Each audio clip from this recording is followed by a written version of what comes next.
apriamo questo mercoledì 2 luglio parlando anche della nostra storia, di quella storia che avrebbe dovuto insegnare a qualcuno che la parola pace è una parola meravigliosa, che parola guerra vuol dire morte. Tanti giovani che hanno perso la vita senza neppure sapere il perché, li mandavano al fronte, non avevano mezzi, non avevano niente. Certo che morire a 18 anni, a 20, ma anche morire per chi e per cosa, perché ancora non si sa, è solo per l'arivismo, la prepotenza, l'arroganza del potere, questo potere che oscura e annebbia la mente umana, non c'è niente da fare. Siamo nel 2025 e le uniche persone che ho sentito parlare di pace, prima di tutto Papa Francesco e poi Leone XIV. Tutto il resto sento solo tavoli ma ai quali nessuno vuole sedersi per appunto firmare la parola pace, ma si parla sempre di guerra, di riarmarsi e poi che muoiono sono le fragilità. Persone che non c'entrano niente con il potere, con l'arivismo, con la politica, e sono quelli che muoiono. E poi decidono sul fine vita e no, non puoi decidere tu della tua vita come morire. Poi schiacciano un bottone e ti fanno morire, ma no, 1, 100, 200, 300, chi se ne frega. Allora là non chiedono il permesso di morire. Ne parleremo con Luciano Sonego, storico, poi attendiamo anche un'altra persona che dovrebbe arrivare. Veramente dico grazie e saluto anche il sindaco di Valdobbiadene, Luciano Fregonese. Buongiorno sindaco, grazie di essere qui, veramente grazie sindaco, sempre disponibile e gentile il sindaco Fregonese. Allora partiamo proprio da Luciano Sonego, la storia cosa ha insegnato secondo lei, visto a cosa assistiamo in questi momenti drammatici dove anche in questo momento muoiono tantissime persone nel silenzio assoluto di chi dovrebbe anche intervenire. Prego Sonego. Beh, la storia si dice in latino è magistra vitae, no? Cioè praticamente ci insegna a capire dal passato quello che probabilmente succederà in futuro. Se uno vuole capire, se dopo la storia è una cosa che non viene neanche studiata più di tanto, diciamo, no? O viene studiata in maniera poco, non proprio in maniera efficace. Per esempio, non so, noi sappiamo che Garibaldi è stato un eroe che ha fatto l'unità d'Italia, eccetera. In realtà era al soldo degli inglesi, e gli inglesi volevano accaparrarsi il Sud Italia, questo non so se la gente lo sa, ma comunque le cose sono diverse da quelle che ci hanno sempre detto. In ogni caso la storia rimane sempre quella, c'è chi comanda in questo mondo e chi è costretto ad ubbidire. Sono fattori che non cambieranno mai, credo, in questo mondo, ci sarà sempre chi comanda e chi è costretto ad ubbidire. Poi vediamo, ci sono le rivoluzioni, quelle oneste, quelle che partono dal popolo, e ci sono delle rivoluzioni colorate. Noi sappiamo che al giorno d'oggi ci sono molto spesso le rivoluzioni colorate. Colorate cosa significa? Che qualche personaggio di altissimo livello in questo mondo manda alcune persone per creare dei disordini tali e portare la popolazione ad andare in una certa direzione anziché in un'altra. Lo abbiamo visto anche in Ucraina, lo abbiamo visto in tanti paesi, insomma. Purtroppo le cose vanno così. Parliamo di pace. Vabbè, la pace molto spesso è un'utopia. Certo, la pace si fa con la guerra, ma da sempre, se sfogliamo i libri di storia, vediamo che la pace molto spesso è stata un compromesso, ma non ha determinato la fine delle guerre. Ecco, questo bisogna dirlo, insomma. Allora andiamo dal sindaco Luciano Fregonese, sindaco di Valdobbiadene, dove invece noi ammiriamo la bellezza di queste colline stupende, di questi centri storici, di questi borghi meravigliosi, gli unici in Italia ad avere un primato come veramente UNESCO di opere d'arte, di bellezza.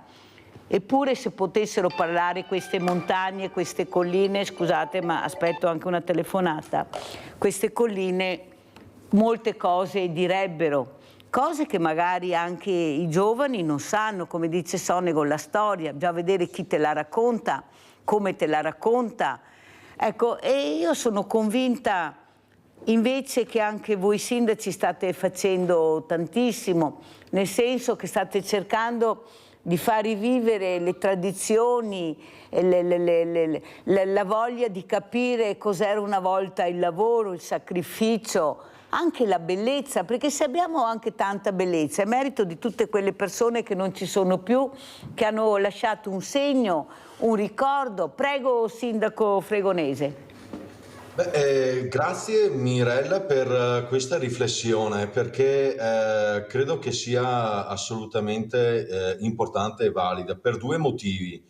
Il primo, le nostre colline oggi riconosciute patrimonio dell'umanità con un'agricoltura importante, redditizia, 100 anni fa, poco più di 100 anni fa, con il primo conflitto mondiale, ma anche con la seconda guerra mondiale, sono state scenario anche prima linea, il fronte della guerra con l'occupazione straniera e l'esercito al di là del Piave.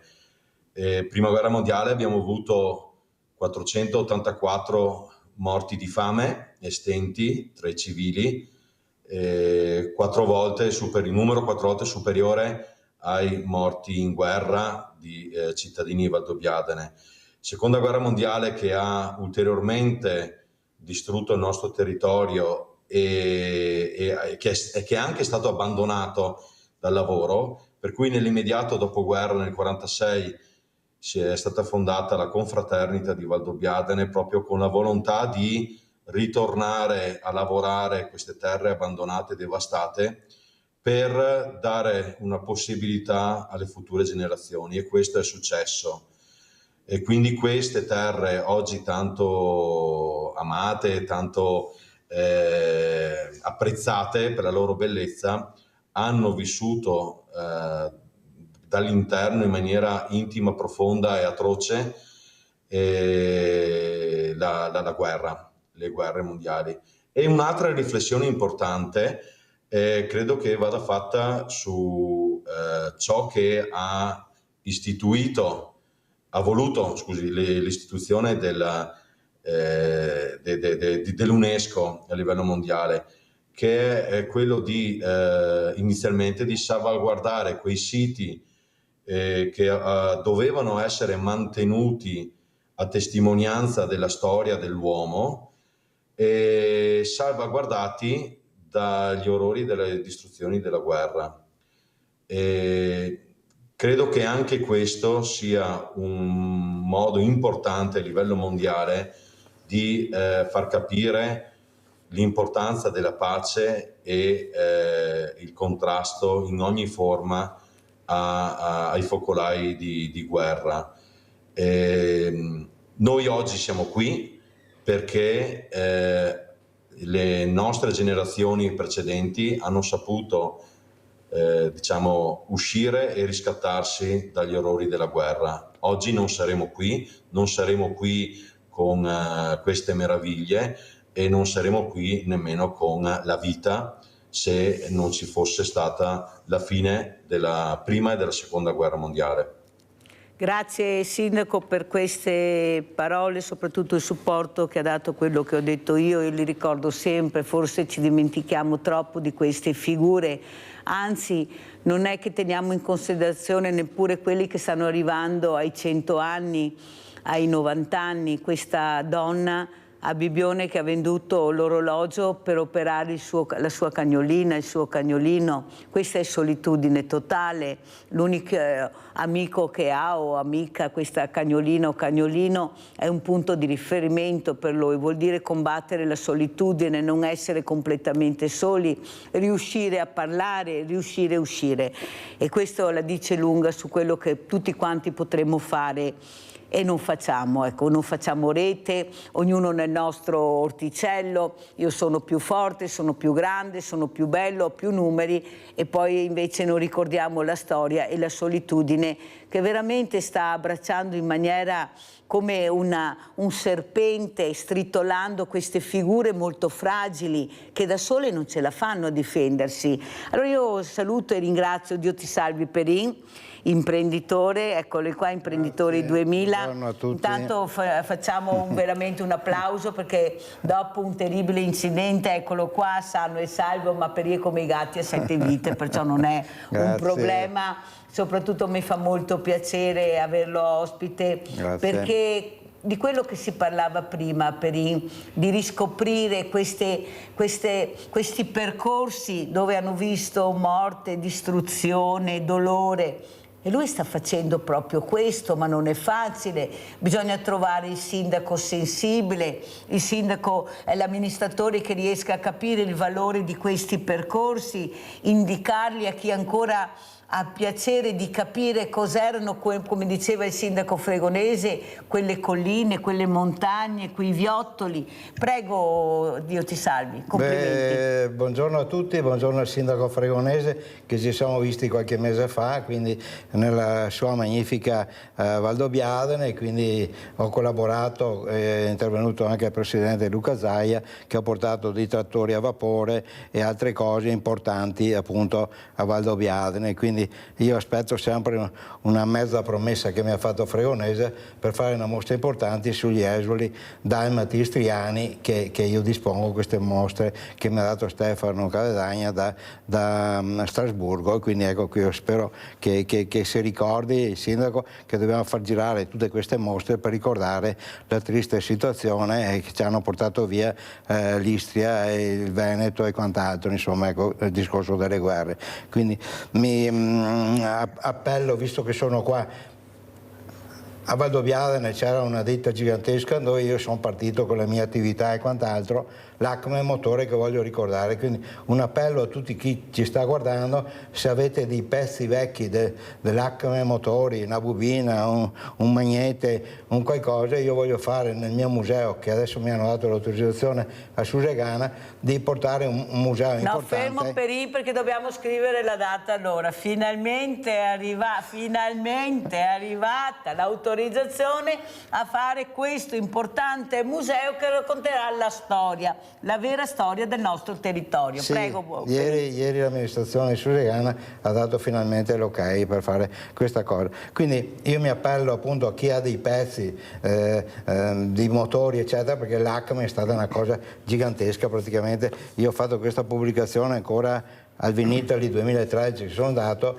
il Fiat Boghetto, quindi pensate, la Fiat ha onorato l'ingegner Boghetto, che dopo ha fondato l'Acme, a scrivere sul motore, sul trattore che hanno fatto Cingolato, che qui vedete che c'è Mussolini che l'ha guidato all'inizio delle partenze, che è un motore straordinario che oggi io che lavoro su questi macchinari, sui gruppi elettronici non sappiamo ancora fare. Va a gas, a olio di ricino, a benzina, a diesel, a tutti i prodotti. Questa macchina che io la ho originale, anche questo trattore Cingolato che l'avevo portato ancora a Borgo Malanotte, ma è una macchina straordinaria, quindi un motore che va a tutti i carburanti, che è una cosa straordinaria. Quindi facciamo una raccolta di motori, di ricambi e quant'altro, perché ricordate anche una volta nelle campagne vedevate appunto l'erba tagliata, che oggi purtroppo non la tagliano più, e la tagliavano con le BCS e avevano l'80% del motore dell'Acme di Valdobbiadene.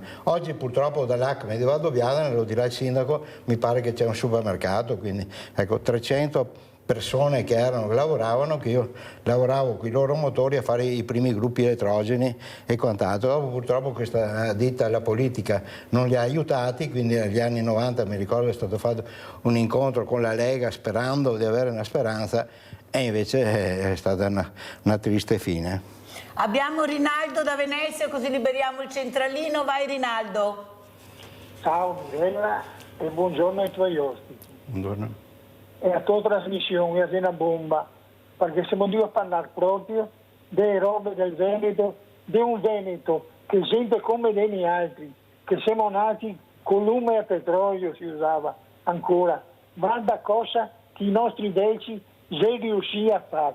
Io che hanno una certa età, lo sa benissimo, una volta andava nell'850, andava a milioni in Argentina, in Brasile, i nostri veneti, mi moriva dalla peagra. Guarda ancora cosa abbiamo fatto nel Veneto, un giardino. E c'è il merito delle persone anziane che ha lavorato, che ha contribuito a fare una comunità ben importante e grande. E allora, tutti questi vecchi che hanno fatto queste robe, non ritorniamo niente in brio, perché nessuno si preoccupa di persone che parlano delle persone anziane, abbandonate, che si sono, non mi interessa, ti direi io. Invece, abbiamo da interessarsi, perché fa parte delle nostre radici. E ricordatevi che senza le radici, un albero non buono, neanche che dobbiamo sapere contribuire a aiutare queste persone che le sono. È la nostra ingordigia, ma non sapete che abbiamo da morire tutti. Non ne c'è uno che si salva, 1000 miliardi, 200 miliardi, ma ti diventi terra avvocati, tutti quanti ti risparmi. E ora chi che può, gli dà una mano, allora per fare un museo, per fare una roba, 100.000 problemi. Ma cosa? E dovrebbe essere una roba sostenuta anche dallo Stato, perché sono le nostre origini, a farli sapere i fiori. E come vi ho detto prima, la storia che gli insegna a scuola non è storia, gli insegna che voi, secondo il tipo del partito che sia al governo, gli insegna la storia. Perché nelle tante, ma guarda cosa che ha fatto in Italia, guarda che ne altri, possiamo andare in Russia, non siamo andati a portargli le caramelle, gli erano invasori, sa. E ora, che storia che contiamo i figli? Grazie Rinaldo, fammi andare avanti, se no non riesco, anche i servizi da far vedere, sei stato molto chiaro con le tue riflessioni, poi qualcuno risponderà dei miei ospiti, andiamo a vedere invece questa piastrina ritrovata.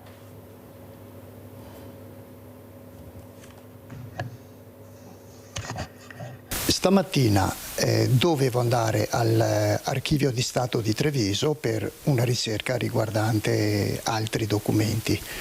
Visto che ho sbrigato velocemente quella pratica, ho detto e perché no, provo col nome che ho sentito ieri sera di effettuare una ricerca anche in merito a lui.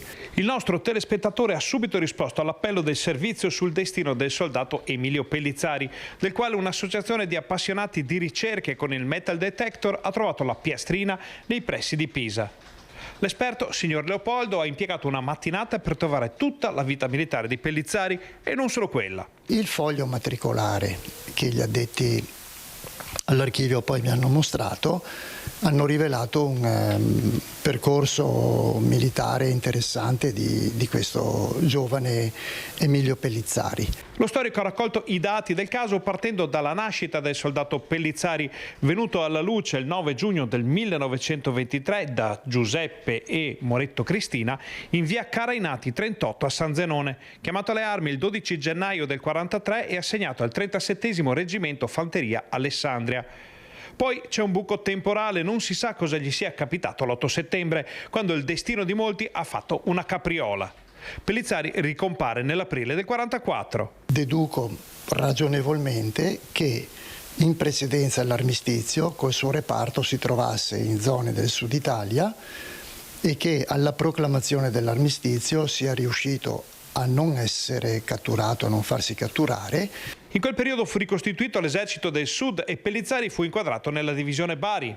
Poi l'epilogo, il 21 aprile del 45 risulta ricoverato all'ospedale militare di Napoli, da cui viene dimesso l'8 maggio e successivamente il 28 novembre 45 risulta presso il deposito dell'84° Reggimento Fanteria di Firenze e successivamente congedato.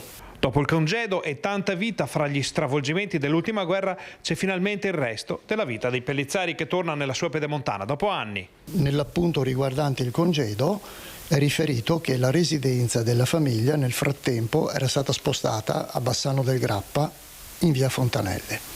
Qui si interrompono le tracce del soldato e da qui parte un nuovo percorso alla ricerca della storia di Emilio Pellizzari nella sua fase bassanese, per poter rendere alla sua famiglia la piastrina. Un modo per tenere allenato il muscolo della memoria di un'epoca dimenticata troppo frettolosamente.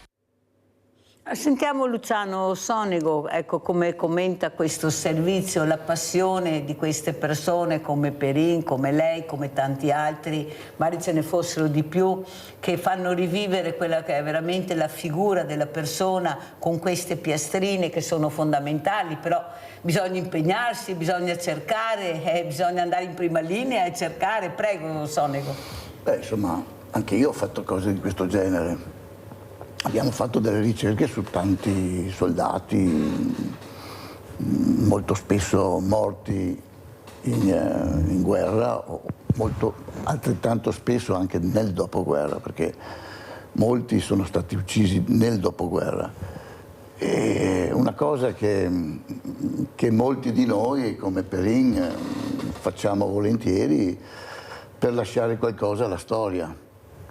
Un indomani, ma magari qualcuno può essere così catturato dalla voglia di sapere quello che era successo in passato, anche se devo dire la verità che molto pochi sono interessati a queste cose, troppo pochi alla fine.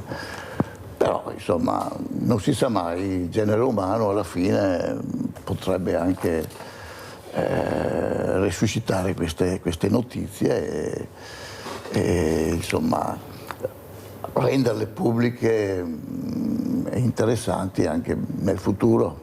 Diciamo. Sentiamo il sindaco Fregonese. Sindaco, come commenta, ecco, come vuole rispondere anche a Perin, prego.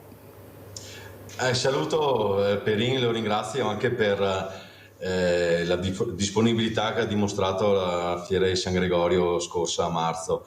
Mi complimento anche per tutto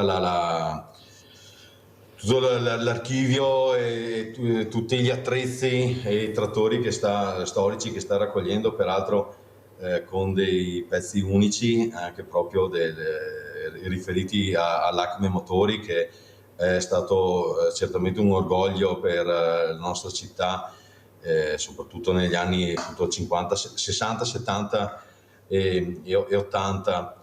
E avremo il piacere, insomma, come Saperin, se per la prossima edizione della fiera riuscissimo qui ad allestire una mostra di questi trattori e della storia dei Boghetto, la famiglia per la quale insomma siamo sempre riconoscenti perché è stato Acme Motori è stato un'azienda che davvero ha creato uno sviluppo economico agricolo a Valdobbiadene, ma anche in tutto il Veneto e in tutto il mondo, con una tecnologia e un'ingegneria che ci invidiavano davvero in tutto il mondo. Quindi conoscenze che hanno fatto sì che il lavoro dell'uomo in agricoltura fosse in qualche modo favorito, che l'agricoltura potesse diventare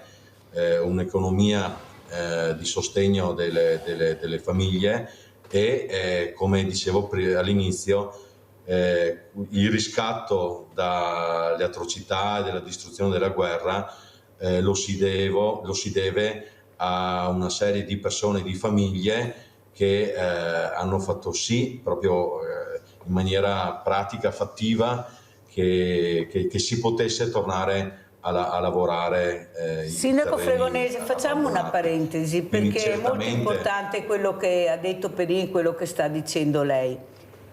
Noi eravamo la quarta potenza mondiale, Sindaco, proprio grazie a queste realtà, a questi illuminati che avevamo, che da un pezzo di legno riuscivano a tirare fuori il mondo, che è questa creatività che avevamo. E la politica, invece di supportare e di cercare invece di aiutare e di rendere ancora più grande questo territorio con questi imprenditori, li ha quasi tutti annientati. Pochi sono rimasti, pochi ce l'hanno fatta, ma non perché non erano capaci o bravi, perché non si piegavano al potere politico, Loro avevano questa idea del loro prodotto, lavoravano per quello e quello era l'obiettivo. La fabbrica, l'industria, l'operaio, tanto è vero che per prima cosa facevano le case per gli operai vicino alla fabbrica, perché avevano capito l'importanza dell'operaio, senza di lui non sarebbero arrivati da nessuna parte, e invece si è azzerato. Ma chi se ne frega di quello che fai, di quello che sei? Il mio obiettivo è un altro, creare qualcosa, anche se questa storia di questa azienda è molto importante, molto forte, vuol dire persone, vuol dire famiglia. Lei fa parte di un partito politico molto importante, mi sembra, Fregonese, di sicuro non possiamo prendercela con lei o con gli ultimi o con questo governo. La storia insegna che dobbiamo andare a vedere le radici, quando è successo il patatrac dell'Italia, perché siamo arrivati penultimi al mondo. Prego, Sindaco. Sì, grazie. Beh, io sono un civico, quindi diciamo, al di là comunque non è una questione, diciamo, che possa riguardare solo una parte di una politica, perché in effetti stiamo parlando di decenni di politiche insomma non corrette. Io ricordo, perché ero bambino, quello che è successo negli anni 80 e 90 qua sul nostro territorio, quindi appunto una difficoltà nel competere a livello nazionale e mondiale, in alcuni casi appunto con la delocalizzazione delle produzioni. Ci ricordiamo tutti poi cosa è successo anche negli anni 90 con la corsa, no, al trovare la manodopera a costo minore, quindi una delocalizzazione, perdendo peraltro anche proprio il know-how acquisito dalle nostre aziende. Rimediare ora non è assolutamente facile in un mercato che è sempre più globale, ma lo vediamo al di là nelle attività imprenditoriali e artigianali, lo vediamo anche nel commercio, quanta difficoltà ha il commercio locale, di vicinato, a sostenere la competitività che non tanto e non solo i centri commerciali, ma soprattutto l'online fa oggi. Per cui è un continuo rincorrere delle dinamiche mondiali delle attività produttive e con degli strumenti normativi che hanno tempi di risposta troppo lunghi. La soluzione non è assolutamente semplice, però credo che vada detto chiaramente fin dall'inizio quali sono le potenzialità e i limiti che il nostro Paese ha, e per cui a volte spesso i confronti vanno a sfociare verso la propaganda o comunque delle posizioni forse fin troppo ideologiche, quando in realtà bisogna davvero capire quali sono le problematiche puntuali e dare risposta. Mi riferisco per esempio a tutta l'operazione del Green Deal e della transizione ecologica. È chiaro che è un obiettivo al quale tutti tendiamo sempre, perché comunque non è una novità che dal post dopoguerra anno per anno, decennio per decennio, è aumentata la sensibilità alla salvaguardia, alla sostenibilità ambientale.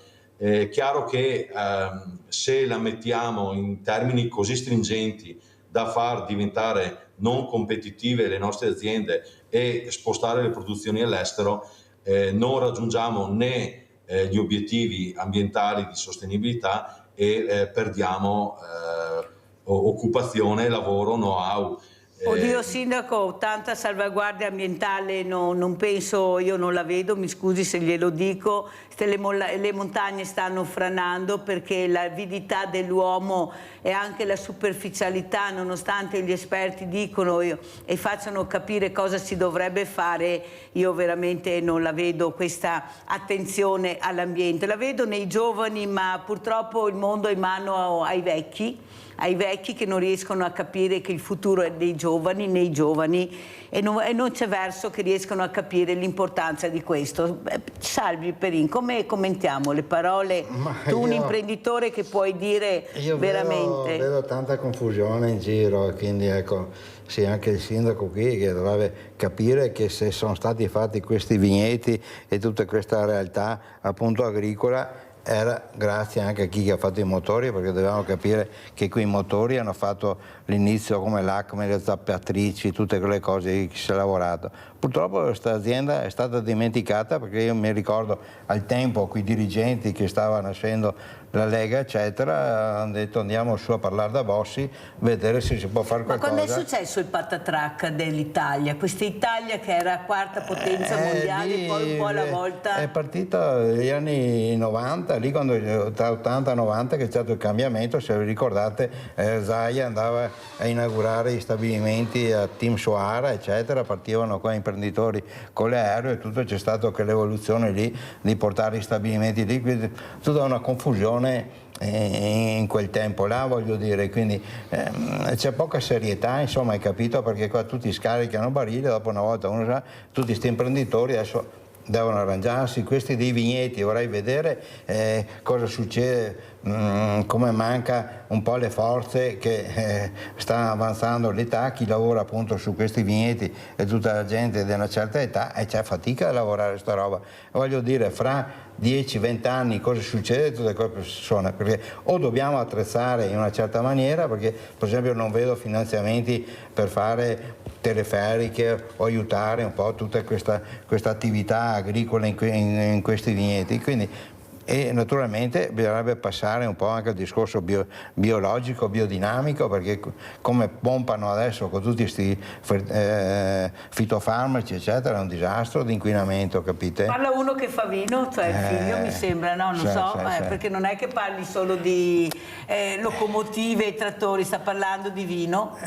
Quindi ecco, questa è una situazione, io qua vedo che sta sfuggendo di mano, insomma, ecco, questa attività se ne parla, si fa i convegni e quant'altro, tutte persone che si danno un discorso che però dopo alla fine va a finirla male. Ecco, allora andiamo a vedere questo video di Dio ti salvi Perin, per non dimenticare gli immaniecidi di Susegana nel 1945.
nostro presente, le nostre preghiere a quei martiri trucidati a guerra finita, una storia che tutti noi ben conosciamo. Noi siamo ancora quella voce che non si arrende, nonostante c'è un'oppressione che è la menzogna che tenta di schiacciare continuamente, costantemente la verità. Ebbene, finché uno di noi avrà respiro, sarà testimone diretto della verità. Siamone orgogliosi di questo. Ora procederemo. La verità, il ricordo, però come dice lei poca gente partecipa, specialmente i giovani mancano dappertutto, quando ci sono anche importanti celebrazioni. La scuola non può accompagnarli, le famiglie non ci sono, i genitori non si ricordano più, i nonni molte volte non hanno neppure voglia di ricordare perché è un passato doloroso, perché ogni volto ha una storia, ogni storia ha un volto, sono storie drammatici e volti, io vedo questi volti, Sonego, e quello che vedo non c'è mai il sorriso. Io vedo sempre gente seria, composta, ecco, persone veramente dai volti scavati con delle sofferenze immani. Eppure dovremmo scoprire questi volti, capire perché non c'è il sorriso. C'era la fame, c'era la miseria, un lavoro pesantissimo, come diceva Perin, adesso sembra di giocare quando si lavora, ai 1000 strumenti, eppure la storia non interessa, non ingrana. La scuola, io non devo essere fortunato ad avere quell'insegnante, quel dirigente, io devo avere quello che mi aspetta di diritto, fin da piccolo imparare, conoscere grado per grado quella che è stata la storia anche del mio territorio. Prego, Sonego. Sì, io per l'esperienza che ho avuto in passato ho contattato molte persone anziane chiedendo cosa era accaduto in quel periodo, anche per poter scrivere qualche libro e lasciare delle documentazioni scritte. Però ho notato che le persone che avevano avuto degli impatti molto gravi, che avevano sofferto in maniera incredibile durante la guerra, nel dopoguerra non hanno mai parlato nemmeno ai figli. Questo è un minimo comune denominatore del comportamento umano che io ho trovato in determinate persone delle quali sapevo cosa era accaduto, lo sapevo per vie traverse. Però loro non hanno mai neanche detto alla moglie cos'era successo. Sonego, parentesi, forse per non dare dolore, per non arrivare in un baratro dove non riesci a capire come puoi spiegare questa sofferenza. Da chi è dovuta questa sofferenza? Io non ho fatto niente di male, facevo il mio lavoro, anzi pativo la fame, non avevo niente ma ero tranquillo. Poi all'improvviso qualcuno decide che così non va più bene. Ma cioè noi non possiamo capire certe situazioni umane. Noi che siamo abituati a fare una vita normale, che abbiamo il bicchiere di vino quando ci serve, la bistecca anche, andiamo in giro liberamente, non possiamo capire le sofferenze di chi è rimasto magari in una situazione molto gravosa, chiuso in una stanzetta per anche anni, a partire dalla sete, la fame, a prendere legnate. Insomma, non possiamo noi capire queste vicende umane, bisognerebbe provarle, io mi auguro di non provarle almeno personalmente, ma credo che una volta che uno ha subito queste persecuzioni non è più lui, ha cambiato, cambia. E quindi dobbiamo anche rispettare questi dolori che purtroppo sono accaduti e probabilmente accadranno anche in futuro. Pubblicità.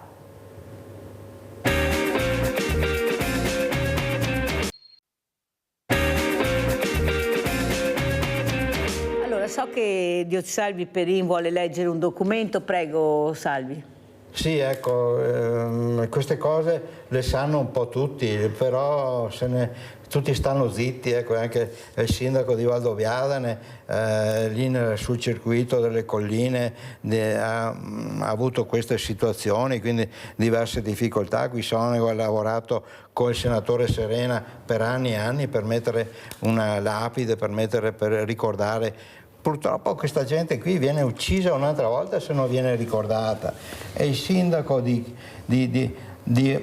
Odarzo, dove che a tanti sta a cuore questa cosa, perché ci sono migliaia di persone che sanno sta cosa, però continua a ucciderli ancora queste persone. Allora io ho fatto degli incontri al comune di Odarzo, anche col sindaco e vice sindaco di Susegana, per vedere se si poteva fare un gemellaggio, visto che abbiamo visto sta cosa di Ponte della Priora, perché anche a Odarzo sono stati prelevati dal collegio Brandolini 13 ragazzi, 13 anche padri di famiglia, e sono stati massacrati, quindi cavati gli occhi, cavati non vi dico cosa, e soffocati dentro nell'acqua, quindi lasciati lì per mi pare 15 giorni dentro, nessuno poteva avvicinarsi nel Monticano. Allora al sindaco gli ho detto, noi abbiamo preparato questa stele, troviamo un posto... Che è quella dietro, esatto, alle spalle di Perin. Di marmo, troviamo un posto per Vediamo metterla se lì. riusciamo a inquadrarla in qualche maniera, prego. Abbiamo parlato anche con l'ingegner capo del Genio Civile di Treviso, l'ingegner Artico, che sarebbe d'accordo. È stato anche vice sindaco lui di Odarzo, però con lei non c'è niente da fare. Io non so se è democristiana, comunista o cosa sia, certo che mi manda anche questa lettera qui che veramente è della Lega. È veramente una cosa che si commenta da sé. Sindaco di Odarzo. Riscontro la richiesta di patrocinio sull'argine del Monticano di Odarzo per mettere questa stele. Egregio signor Perin, durante l'incontro che abbiamo avuto a gennaio in municipio di Odarzo, pur comprendendo il desiderio di ricordare i 13 vittime uccise dai partigiani a guerra finita, le avevo detto che preferivo declinare la sua proposta perché la stele avrebbe attirato nel territorio nostalgici fascisti a onorare i caduti con tanto di saluto romano, e questi a loro volta avrebbero attirato reazioni violente di estremisti di sinistra, violenze e disordini che certamente i miei cittadini non avrebbero voluto. I nostri tempi sono afflitti dalla strumentalizzazione di ogni accanimento e dalla ricerca di qualsiasi pretesto per creare tensioni, perciò non posso che confermare la mia opinione. Penso che la doverosa memoria delle pagine buie della storia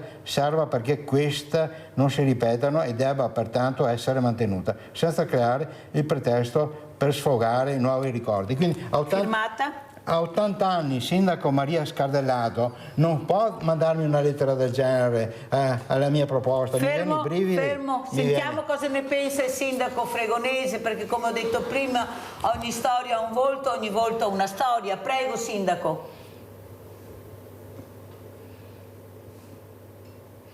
Microfono.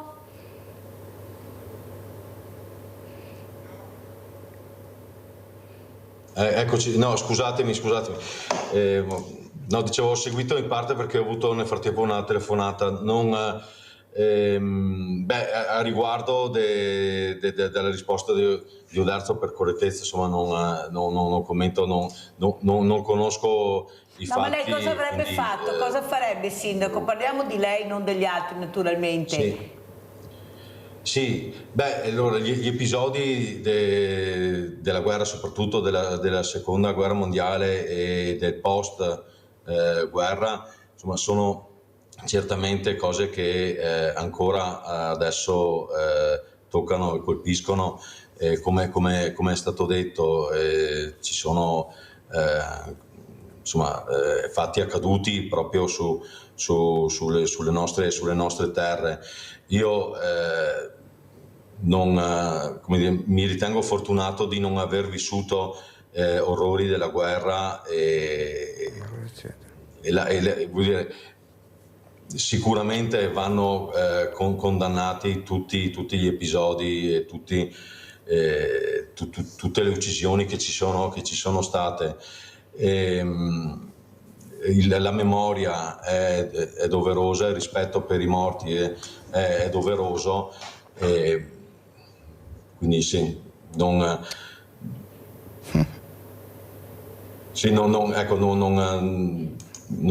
so. Ecco, non so cosa... È imbarazzante, ho capito Sindaco, è imbarazzante, ma d'altra parte l'imbarazzo regna sovrano anche nella popolazione, questa popolazione che non conosce, non sa, che non vuole ricordare, proprio come diceva Sonego, per tanta sofferenza. Ecco, è come proprio cancellare dalla tua mente quel percorso di vita che è terribile, non si può discutere. Io mi ricordo sempre quella donna, ecco, quella storica purtroppo, ecco, una donna veramente che poteva dire qualcosa perché l'aveva vissuto quando andava nelle scuole.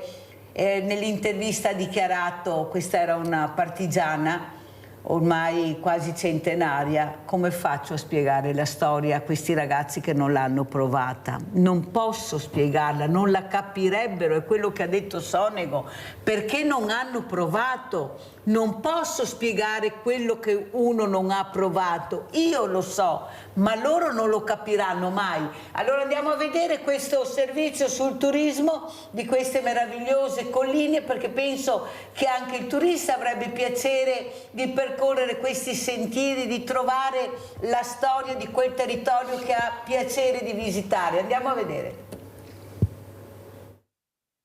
Ricettive, ristoranti, agriturismi, Ponte di Ognissanti all'insegna del tutto esaurito sulle colline del Prosecco, patrimonio UNESCO che si confermano meta prediletta anche per l'autunno dai visitatori italiani e stranieri.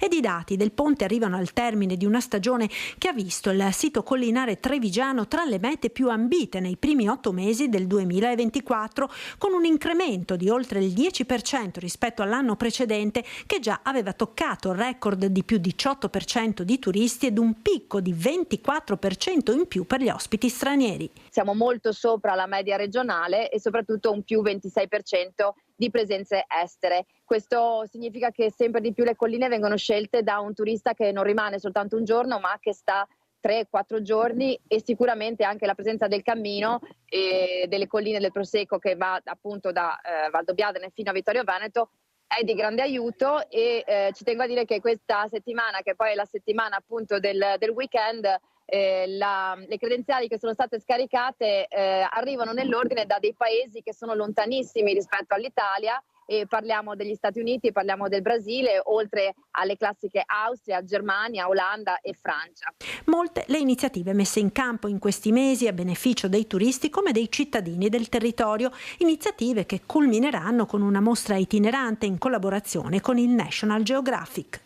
Penso in particolare a una collina di libri, con l'invito e la presenza di tanti autori internazionali che qualificano questa rassegna, e penso al National Geographic, col quale inizieremo a brevissimo questa mostra fotografica itinerante, partendo proprio da Berlino e quindi dalla Germania, cuore del National Geographic, ma soprattutto cuore della provenienza dei nostri turisti esteri.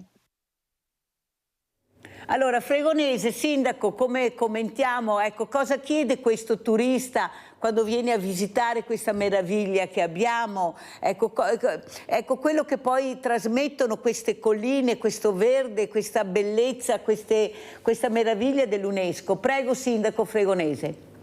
Sì, grazie. Beh, le richieste da parte del turista sono svariate a seconda della provenienza del turista. È chiaro che ci sono sensibilità, attenzioni e interessi diversi, e quindi la difficoltà e la capacità che tutti dobbiamo mettere in campo è quello di come dire, saper raccontare il nostro territorio e far vivere delle esperienze uniche, perché è vero, per storia, cultura, paesaggio, il turista, il visitatore vive delle esperienze uniche, ma variegate, quindi è anche importante sotto l'aspetto formativo e culturale da parte della maggior parte di persone possibili, di andare alla ricerca appunto delle conoscenze del nostro territorio,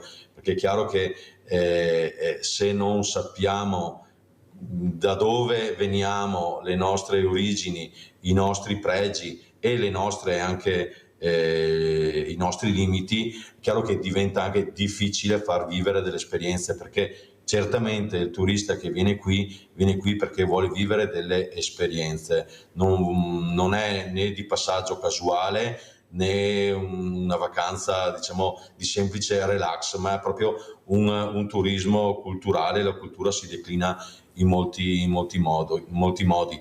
C'è molto lavoro ancora da fare, ma parecchio è stato fatto, e quindi dobbiamo proseguire assolutamente in questo modo, anche con il creare o dare la possibilità che si vadano a creare sul territorio quei servizi che sono utili al turista e richiesti dal turista, ma che di fatto poi possono diventare anche a beneficio dei cittadini residenti.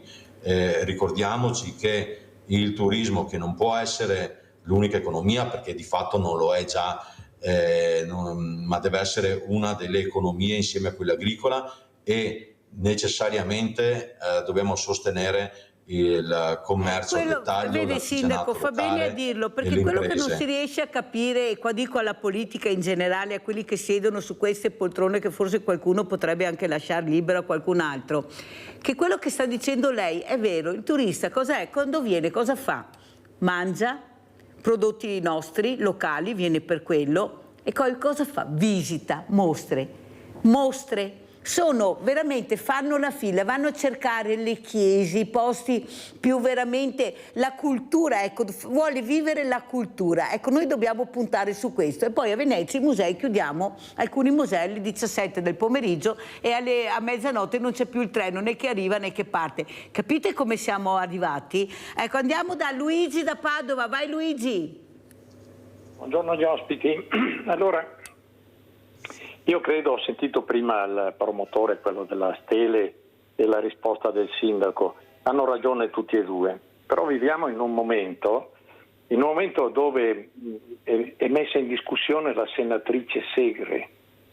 Vengono usate parole contro una donna che ha oltre 90 anni, parole irricevibili da chiunque, solo perché è ebrea. E io da leghista, quando ci sono stati quelli del campanile, noi leghisti siamo stati presi a sassate dai centri sociali. Vede, quando non si riconosce, si vede nell'altro il nemico da abbattere in tutti i modi, c'è barbarie. Che poi venga da sinistra o venga da destra è barbarie, non c'entra niente con l'umanità, è una società che si disumanizza. Perché? Perché non riconosce l'altro, la diversità, che non è quello del nero, del giallo, la diversità politica, il concepire una società diversa rispetto ad altri. È questo che è andato un po' a farsi friggere. Purtroppo, il fatto chi promuove la Stele probabilmente ha delle ferite aperte, e il sindaco non vuole che ci sia gente che va lì a fare il saluto romano o il pugno chiuso o a gridare slogan, a fomentare odi da una parte e dall'altra, in più rispetto a quello che è successo in quegli anni tristi e bui della nostra storia, perché quella è la nostra storia. Noi eravamo quella roba lì, quella porcheria. Poi siamo passati dalla mano aperta al pugno chiuso, ma sempre porcheria è, ancora oggi. E se nel fare quella cosa c'è lo scopo di sbeffeggiare gli altri, e allora è la cosa più sbagliata del mondo. Perché? Perché vuol dire portare odio sull'odio, sedimentarlo e al momento opportuno farlo esplodere. Ecco, noi siamo ancora oggi questa cosa qui, purtroppo, per fortuna è minima rispetto al passato, perché tutti quanti possiamo esprimere quello che è il nostro pensiero, ma non è detto che se potesse prevalere uno o l'altro, non è detto che si possa ritornare, anzi si potrà ritornare ancora al punto di partenza dove eravamo. Grazie nel Luigi, 2020. devo correre perché sono in ritardo, grazie, molto chiare le riflessioni di Luigi. Luciano Sonego, come commentiamo? Certo, gli estremismi sono sempre deleteri, l'abbiamo visto, lo vediamo tutt'oggi, insomma. In ogni caso, qui si tratta di ricordare dei fatti storici con più obiettività possibile. Ecco, sappiamo che solo parlarne non è politicamente corretto, perché lo vediamo anche la sindaca del comune di Oderzo, è un problema che per lei diventa un po' ingombrante. Da gestire. E io ho avuto tante possibilità di capire questi concetti, li ho capiti anche a Valdobbiadene, perché proprio con il sindaco di Valdobbiadene, lui si ricorderà benissimo, 10 anni fa abbiamo tentato di mettere una lapide a Saccol di Valdobbiadene, dove furono massacrati 23 tra civili e militari, e quella lapide là ce l'ho ancora qui, perché sono stato denunciato 2 volte. Ecco, una volta per abuso edilizio, per una lapide grande così, che aveva scritto come erano stati ammazzati, cioè erano stati messi dentro in una galleria questi soggetti, costruita ancora nella prima guerra mondiale dai tedeschi, e lì prima li hanno mitragliati, poi hanno messo una bomba, hanno fatto esplodere tutto. E purtroppo quella lapide lì è costata addirittura, lo dico, è costata molti sacrifici da parte anche mia, perché l'anziano dove l'avevamo messa, in mezzo al vigneto dove era successo questo fatto, è stato preso di mira dall'epoca, c'era un vigile comunale, capo dei vigili di Valdobbiadene, il quale andava costantemente a infierire su questo anziano che aveva accettato di mettere questa lapide, e che a un certo punto non ne poteva più, mi chiamava continuamente: ci sono i vigili, cosa devo fare, mi dica lei, e io andavo su a rincorarlo. Questo anziano che mi raccontava tutta la sua vita, nel giro della sua vita è andato 2 volte a Treviso e basta, è sempre rimasto lì. Insomma, l'hanno massacrato finché gli è venuto un colpo al cuore, è morto. Però non è finita lì, perché chi aveva perorato la causa di mettere questa lapide, una volta visto che cos'era successo a questo anziano, molto probabilmente una delle cause è questa, si chiamava Ivan Bolzonello, era il presidente dell'Associazione Nazionale Paracadutisti d'Italia di Pederobba. Quando è successo questo fatto che è morto questo anziano, forse si è sentito un po' in colpa, forse aveva altri motivi, non lo so. Fatto sta che è andato davanti al monumento dei paracadutisti di un paese lì vicino che non mi ricordo più, e si è sparato. Quindi abbiamo alla fine 2 morti per una lapide. E allora ci chiediamo cosa significano queste cose. È possibile arrivare a questi livelli? Io credo di avere ancora la pratica dall'avvocato da 10 anni. Allora, siccome in questa trasmissione però non voglio strumentalizzazione, polemiche, io lascerei qui, non perché non voglio dare la parola al sindaco fregonese o per metterlo in imbarazzo o per mettere in imbarazzo i miei ospiti, perché questa trasmissione serve a riflettere, ognuno con la sua testa. Voi avete sentito, avete ascoltato, avete visto immagini, poi ognuno può interpretarla alla propria maniera. Io la vedo così, io l'ho sentita così, però questo è quello che abbiamo sentito e visto questa mattina. Ringrazio tantissimo i miei ospiti, veramente grazie di essere stati con noi, e noi ci vediamo fra pochissimo. Sindaco, come ci saluta, che non c'entra niente con quello che abbiamo sentito? Un saluto? Sì, vi saluto, vi ringrazio per l'invito, vi auguro un buon lavoro e Mirella, ne approfitto per complimentarmi con te pubblicamente per tutto il lavoro che fai anche dietro le quinte con il terzo settore, il mondo del volontariato, anche a Valdobbiadene, ma in tutto il Veneto, quindi grazie davvero per quello che fai, per lo stimolo che sei anche per noi amministratori. Grazie, grazie. Sindaco Salvi, un saluto? Allora, 2 parole, volevo ringraziare pubblicamente il Presidente Ceccon Aurelio di questa iniziativa che sarà a breve a Santa Lucia di Piave, quindi ricordo dei castelli di Collalto e quant'altro, l'epoca medievale, arriveranno decine e decine di migliaia di ospiti praticamente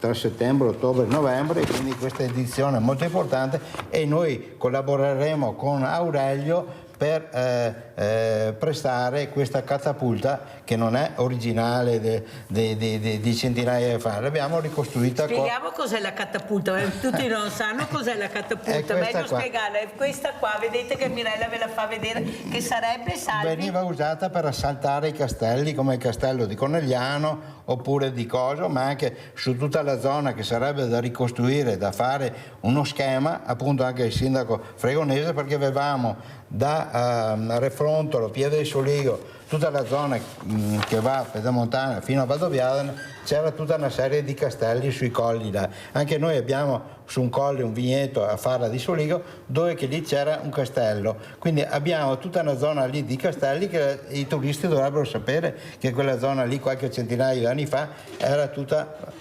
di castelli che si facevano i segnali tra un colle e l'altro, quindi è un'iniziativa molto importante. La bellezza del nostro territorio. Esatto. Sonico, un saluto veloce. Bene, io saluto tutti gli ascoltatori, spero di aver creato delle possibilità che qualcuno si metta in testa di poter andare in cerca di queste notizie un po' particolari, un po'.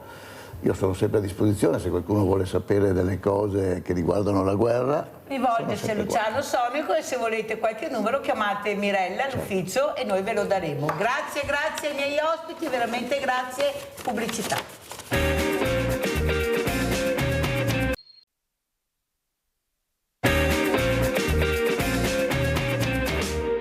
Allora avremo 3 ospiti ancora una volta molto importanti e soprattutto voi dovete stare molto attenti perché daremo dei numeri, non perché diamo i numeri, non siamo ancora all'euro da dare i numeri ma manca poco, ma dei numeri veri. Parleremo dell'abbattimento delle liste d'attesa.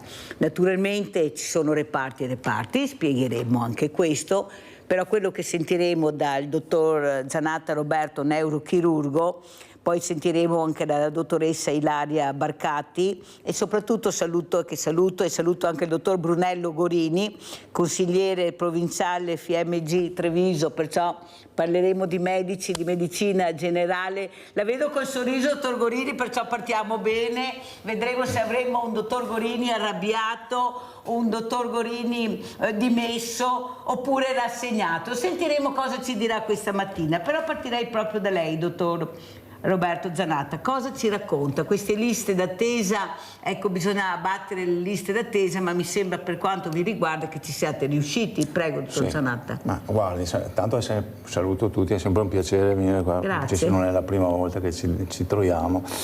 Quello che mi preme dire è che la neurochirurgia a Treviso è cominciata circa 40 anni fa.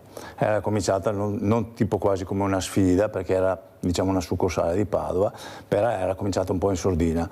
E adesso i numeri che faceva 40 anni fa ovviamente non sono più i numeri di quelli di adesso, se dobbiamo parlare di numeri, perché 40 anni fa si arrivava a circa 700-800 interventi all'anno, ultimamente l'anno scorso ne abbiamo fatti 1650. 1650 interventi. Sentite? Tenendo conto di utilizzare lo stesso numero di sale operatorie. Il che cosa vuol dire? Il che vuol dire che è migliorata sicuramente la qualità dell'intervento, la degenza e si è ridotta la lista d'attesa chirurgica e anche la lista d'attesa ambulatoriale. Questo perché? Perché a parte il fatto della, mettere in pratica quello che ci ha detto la Regione, che è appunto la richiesta dell'abbattimento della lista d'attesa, è che abbiamo sviluppato delle tecniche che ci hanno permesso di sfruttare questo abbattimento. Cioè, adesso attualmente a livello ambulatoriale, forse per la lista chirurgica siamo ancora un po' indietro, ma questo perché abbiamo cambiato ospedale di fatto. Adesso abbiamo la cittadella della salute, prima eravamo dall'altra parte, quindi stiamo ancora un po' in fase di rodaggio. Però per quanto riguarda le liste d'attesa ambulatoriali siamo a zero, cioè la lista d'attesa è zero, e quello è l'obiettivo che ci ha chiesto la Regione. Le priorità, perché le liste d'attesa partono per delle priorità breve, programmata, cioè a seconda della qualità o della gravità della patologia, a una certa lista. Quelle più urgenti, diciamo che sono le priorità B, noi non abbiamo più lista d'attesa che sfora quello che è previsto, cioè il numero di giorni che sono previsti per effettuare l'ambulatoriale. Dottor Zanatta, cos'è la neurochirurgia? Perché io ho piacere che anche i diversamente giovani, come li chiamo a casa io, riescano a capire le parole che sono molto significative di quello che si occupa l'ospite che ho. Cos'è la neurochirurgia, dottor Zanatta? Ma guardi, attualmente la neurochirurgia si è decisamente sviluppata moltissimo, perché i campi in cui poi si può spaziare sono aumentati, perché all'inizio era la neurochirurgia, uno pensava alla neurochirurgia, sistema nervoso centrale, cervello, midollo, cioè. Adesso oltre al midollo e al sistema nervoso centrale, quindi al cervello, la neurochirurgia, ma grazie o pena il fatto che certe specialità hanno abbandonato certi tipi di patologie, spazia appunto dalla endoscopia cerebrale, dalla chirurgia neoplastica cerebrale, endoscopia spinale, chirurgia neoplastica vertebrale,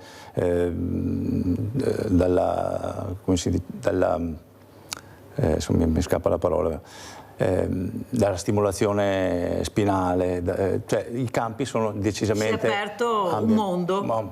Si è aperto un mondo. A differenza di quello che però si tende a fare attualmente, cioè è quello che diceva un mio collega, me lo ricordo con un neurologo, adesso attualmente ci sono persone che sanno tutto del niente. Cioè c'è gente, adesso faccio un esempio, sulla cellula ci sono dei microorganismi, dei mitocondri, sono degli organuli all'interno della la cellula è un infinitesimo di millimetro di diametro, all'interno della cellula c'è gente che sa tutto su questo organulo. Benissimo, perché questo ci ha dato la possibilità di ampliare poi da là si parte? Esattamente, da là si parte per ampliare le cose. Dall'altra parte però il rovescio della medaglia qual è? Che si perde un po' di vista l'aspetto olistico del paziente, cioè uno sa tutto di niente e si perde un po' la visione aperta. Sentiamo il dottor Gorini, poi andiamo dalla dottoressa Barcatti. Dottor Gorini, ecco cosa ne pensa, ecco cosa deduce da quello che ha detto il dottor Zanatta. Prego. Microfono. Sono perfettamente d'accordo con Roberto, perché le cose sembrano sezionate in varie parti, però in realtà il paziente è sempre uno, no? Quindi quanto più si riesce a lavorare tra colleghi di branche diverse, tanto più è il vantaggio per il paziente. Quindi ben venga che ci sia questa visione approfondita del particolare, perché è molto utile per la cura del paziente, ma ci serve anche un medico di famiglia che è quello che tiene un po' le redini del paziente e valuta quello che è più utile per il paziente fare. Questa è una cosa che stiamo portando avanti da tanto tempo, in modo particolare qua a Treviso, perché abbiamo una buona sinergia tra medici ospedalieri e medici di famiglia. quello che può guastare, tra virgolette, questo è che c'è un forte ricambio di medici, sia fuori che dentro, no? E quindi certe volte noi auspicheremmo di avere degli incontri tra reparto e medici di famiglia per conoscerci meglio, perché appunto cambiano un po' i medici, e quando invece uno si conosce, dopo le cose vengono molto più facili collaborare. Bene, dottor Gorini, mi viene da sorridere perché quasi quasi vi inserisco nel villaggio delle associazioni, che è nato proprio per conoscerci, perché siamo tantissimi, abbiamo questo fiore all'occhiello, però non ci conosciamo tra di noi, non sappiamo chi fa cosa, che tutti facciamo tutto, poi troviamo il diversamente giovane, come li chiamo io, morto perché non abbiamo la possibilità di aiutarlo per la privacy, perché non lo conosciamo. Allora, dottoressa Barcatti, lei che è segretaria di questa associazione importante, ecco, cosa sente, qual è il malessere vero di quello che chiama, che vuole informazione, vuole capire? Non sempre è facile, dobbiamo dire, e non sempre qualcuno risponde al telefono. Lo dico per cortesia a questi centralini: rispondete ai telefoni, perché non ne possiamo più, cioè siamo aperti dalle 9 alle 12, non risponde nessuno, l'ho evidenziato anche al dottor Benazzi, perché i centralini devono rispondere. Prego. Allora, buongiorno a tutti, vi ringrazio per l'invito. Io, oltre a essere segretario, sono anche medico di medicina generale, quindi direttamente tocco con mano com'è la situazione e anche quella dei colleghi. Allora, noi siamo al fronte, nel senso che siamo noi il primo accesso per i pazienti, e vengono da noi con le varie patologie e le varie problematiche. Cosa incide soprattutto in questo momento su questo problema delle liste d'attesa? La cronicità, l'invecchiamento della popolazione, perché sappiamo bene che la popolazione è invecchiata, che ci sono sempre più anziani con sempre più patologie, e questo causa un aumento della richiesta di accertamenti e di visite. Di fronte alla richiesta delle visite e alle necessità dei nostri pazienti, noi ci troviamo in difficoltà a negare un accertamento. È un diritto, il diritto alla salute non può essere negato, ed è anche il nostro lavoro. Quindi sì, vanno sicuramente seguite i protocolli aziendali con le tempistiche, però vanno anche sentite le necessità della popolazione e dei nostri pazienti, perché per prima cosa viene il bene del paziente. E poi sicuramente sarebbe molto utile fare degli incontri con gli specialisti, ne abbiamo già fatti tanti con varie specialità, proprio per le tempistiche, per la appropriatezza prescrittiva. Sarebbe utile anche con la neurochirurgia, che è un problema sempre più in aumento con i pazienti, quindi anche questo io lancio un sasso che si potrebbe fare, certo. Degli incontri molto in passato l'avevamo fatti all'ordine dei medici, proprio con i medici di medicina generale. Avevamo creato anche assieme al fisiatra, al terapista e a voi medici di medicina generale, noi al radiologo, cercato di creare poi dei PDTA, cioè dei percorsi diagnostici terapeutici per alcune patologie, soprattutto per le patologie degenerative, che sono proprio quelle che ovviamente affollano sia gli ambulatori del medico sia i nostri ambulatori poi di conseguenza. A parte per l'invecchiamento della popolazione, per il tipo di lavoro che uno svolge, eccetera.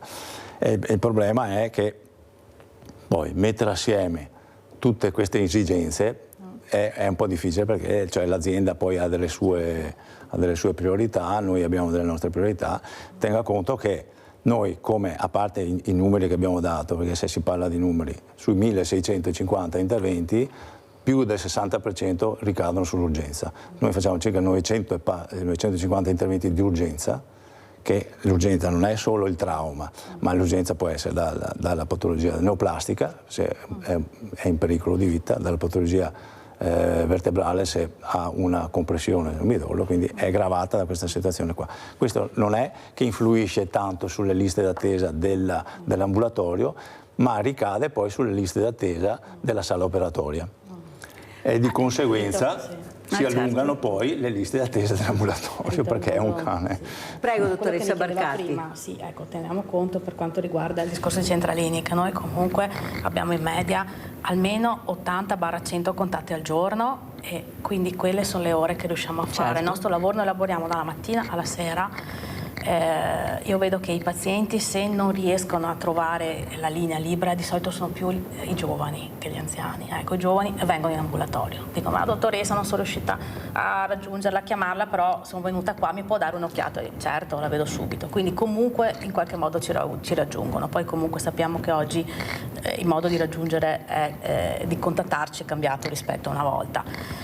Abbiamo tutti, bene o male, anche l'aiuto di personale, quindi di segreteria e di segretarie, però al di là di quello è proprio cambiato anche l'approccio al medico, quindi comunque anche le tempistiche. Diciamo che c'è più la tendenza a volere una risposta nell'immediato, in tempi brevi, e quindi cosa non facile. Cosa non facile, però noi cerchiamo sempre di accontentare tutti e di fare quello che riusciamo a fare nelle ore che abbiamo nel giorno. Allora, è proprio nelle ore, allora qua tocchiamo un tasto delicato che ho sentito in questa trasmissione da un cardiochirurgo molto noto di Padova, che è venuto ospite.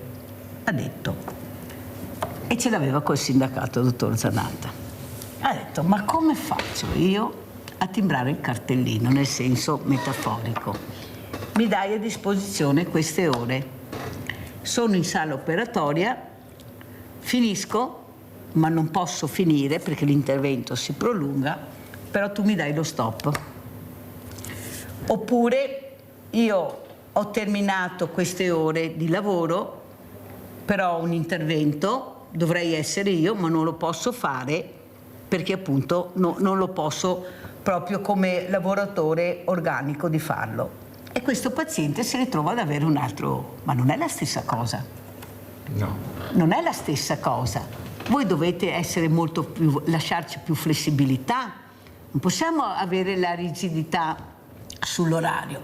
Allora questa sindacalista, che poi io avevo, perché mi piace fare anche il contraddittorio, dice: ma c'è lo stress, ma sono io che decido se posso continuare o non posso continuare.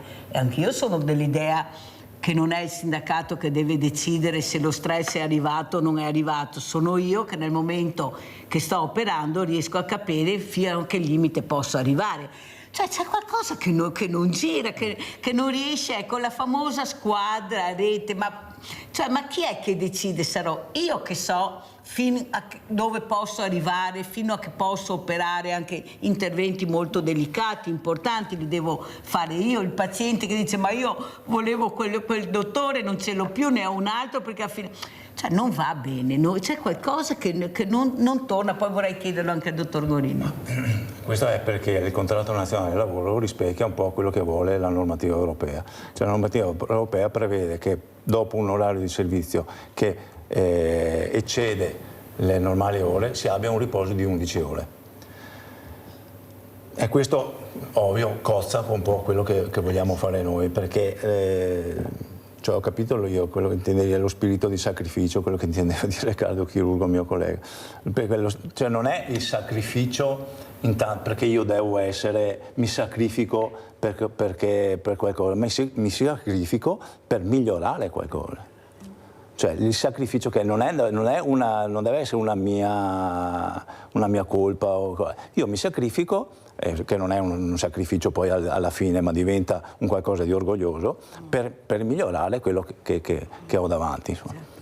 Però questo cozza con la normativa ed è difficile ovviare a queste cose, perché poi si cade su delle disposizioni che vanno anche a livello quasi, non dico qua penale, ma siamo lì perché esatto. Se uno non rispetta l'orario di servizio ne deve rispondere il direttore. Ascoltate bene quello che dice il dottor Zanatta. Ne deve rispondere il direttore di dipartimento, deve giustificare perché sono state fatte le ore in eccedenza. Le ore di eccedenza dovresti adesso, per contratto bisognerebbe recuperarle, ma non siamo in grado di recuperarle perché mancherebbe personale per recuperarle. Cioè dovremmo essere, in teoria, il personale dovrebbe essere il doppio di quello che è. Però questo cozza con il fatto che non ci sono i fondi per aumentare il personale. È un po' difficile. È il gatto che si mangia la coda, purtroppo. Dottor Gorini, come commenta lei? Io mi ricordo, non so se era lei che ha detto non è vero che mancano i medici, forse faccio confusione, i medici ci sono, ma cosa ci dice, dottor Gorini? Era lei che mi ha detto questo? No, non credo. No, non è stato lei. Credo. Un altro. Comunque, allora. Allora, il ragionamento è: in tutti i lavori ci sono delle norme per la sicurezza del lavoratore. Nel caso dei medici queste norme tutelano il lavoratore e anche il paziente, o addirittura tutelano più il paziente. Perché? Perché si vede che quando una persona ha raggiunto un certo ore di lavoro, comunque, qualsiasi sia il suo lavoro, è più stanco. E quando sei più stanco è più facile sbagliare qualcosa. Allora, se lo sbaglio è una cosa che è rimediabile, pazienza, no? Ma se noi stiamo parlando di salute o addirittura di vita o morte di una persona, non possiamo permettere che ci sia uno sbaglio. Quindi noi dobbiamo accettare che ci siano delle norme restrittive su questo, perché sono a favore del paziente oltre che del lavoratore. Faccio un esempio uscendo dal campo sanitario. Se noi prendiamo le statistiche che ci dicono degli incidenti dei camionisti, che il più alto tasso di incidente per i camionisti che va fuori strada, che perde il controllo così, è al termine della giornata di lavoro negli ultimi 30 km prima di arrivare alla destinazione a casa, perché si sente stanco, ma dice mancano 30 km, ne ho già fatti un bel po', faccio gli ultimi e poi sono a casa, e sono quelli dove succedono gli incidenti, maggiormente. Allora, è chiaro che io mi sento in forza di fare il lavoro. Adesso faccio anche fatica a immedesimarmi nel chirurgo che ha tutte altre differenti abilità e competenze nell'intervento. Però posso immaginare, da sindacalista, che anche il chirurgo a un certo punto è stanco. E allora, se io dovessi scegliere di essere operato, credo che nessuno dice vorrei essere l'ultimo a essere operato magari anche un'ora dopo che ha finito il turno, perché chiunque capisce che finito il turno qualsiasi lavoratore è stanco, perché sennò non avremmo fatto chiudere il turno a una certa ora, l'avremmo tenuta più aperta. Dottor Zanatta, quindi... a lei? No, è vero, sono d'accordo per quello, però, allora ripeto, dovremmo avere un implemento di forze e di qualità, certo. Di qualità che non manca la qualità, perché c'è gente che qualitativamente sta crescendo ed è cresciuta moltissimo, però il numero di forze per poter sopperire al fatto che noi dobbiamo eccedere nell'orario non è sufficiente, perché bisogna tener conto che su un pool di persone che lavora in un reparto, a parte la neosi, qualsiasi reparto, c'è il medico di guardia, chi smonta dalla notte, chi è in ambulatorio, chi deve fare le consulenze, chi è in sala operatoria e chi è di consulenza. Cioè, sono già 6 persone occupate per altri servizi. Però, dottor Zanatta, quello che ho sentito anche da questo ospite è che anche adesso forate, perché non ce la fate, cioè non è che siete proprio ligi su quell'orario là, perché com'è possibile? Siete in pochi, dovete fare tanto, cioè non so, cioè, vede dottor Gorini, quello che non capisco è che si fa sempre di tutto un'erba un fascio, nel senso che lei ha portato l'esempio del camionista e mi sta bene, però il camionista è da solo, al massimo è con un'altra persona vicino a lui se ce l'ha. Ma in sala operatoria, qui parliamo della sala operatoria, giustamente lei dice sono due cose anche diverse, c'è un'equipe? Cioè non è che sia da solo che continua il lavoro, io sono super convinta che dovremmo lasciare la discrezione a questi chirurghi di decidere quando interrompere l'operazione, quando dicono sono stanco, continua tu, però devo avere anche una figura di riferimento anche molto preparata e io so se ce l'ho o non ce l'ho. Tanto è vero che è il messaggio del dottor Zanatta, abbiamo bisogno di persone anche molto preparate, che non puoi sbagliare in questi contesti, cioè devi essere veramente preparato. Ecco, io penso che facciamo troppo di tutto un'erba a fascio, ma soprattutto, dottor Gorini, penso che dobbiamo eliminare qualche burocrate. Questa burocrazia che veramente ci sta mettendo dei paletti incredibili, di persone che secondo me non sanno neanche di quello che scrivono, di quello che fanno, non ci troveremo in queste condizioni, che però però aumentano sempre di più. Noi siamo paralizzati in tutti i sensi dalla burocrazia. La burocrazia che anche per il medico di famiglia deve fare anche il segretario, non deve fare solo il medico, ma deve fare anche il segretario, deve visitare, deve uscire dall'ambulatorio e andare a visitare 2.000, 3.000, 4.000 pazienti a casa ogni volta. Chiedo, ma come fa a visitarli tutti? E poi cosa vuol dire visitare? Poi sente, ma non mi ha visitato, ma come ti fa a visitare, povero Cristo, in quelle condizioni, con quei tempi? Togorini, guardi che c'è una confusione terribile, ma non è stata fatta da noi. Perché una volta eravamo tanti, gli ospedali funzionavano, avevamo il medico di famiglia che usciva tutte le ore, si andava pochissimo al pronto soccorso. Io mi ricordo, no, ricordi, veniva a casa, ma quale pronto soccorso? C'è tutto un caos totale. Ma perché, dottor Gorini? Adesso qua la voglio. Perché è il privato che deve lavorare.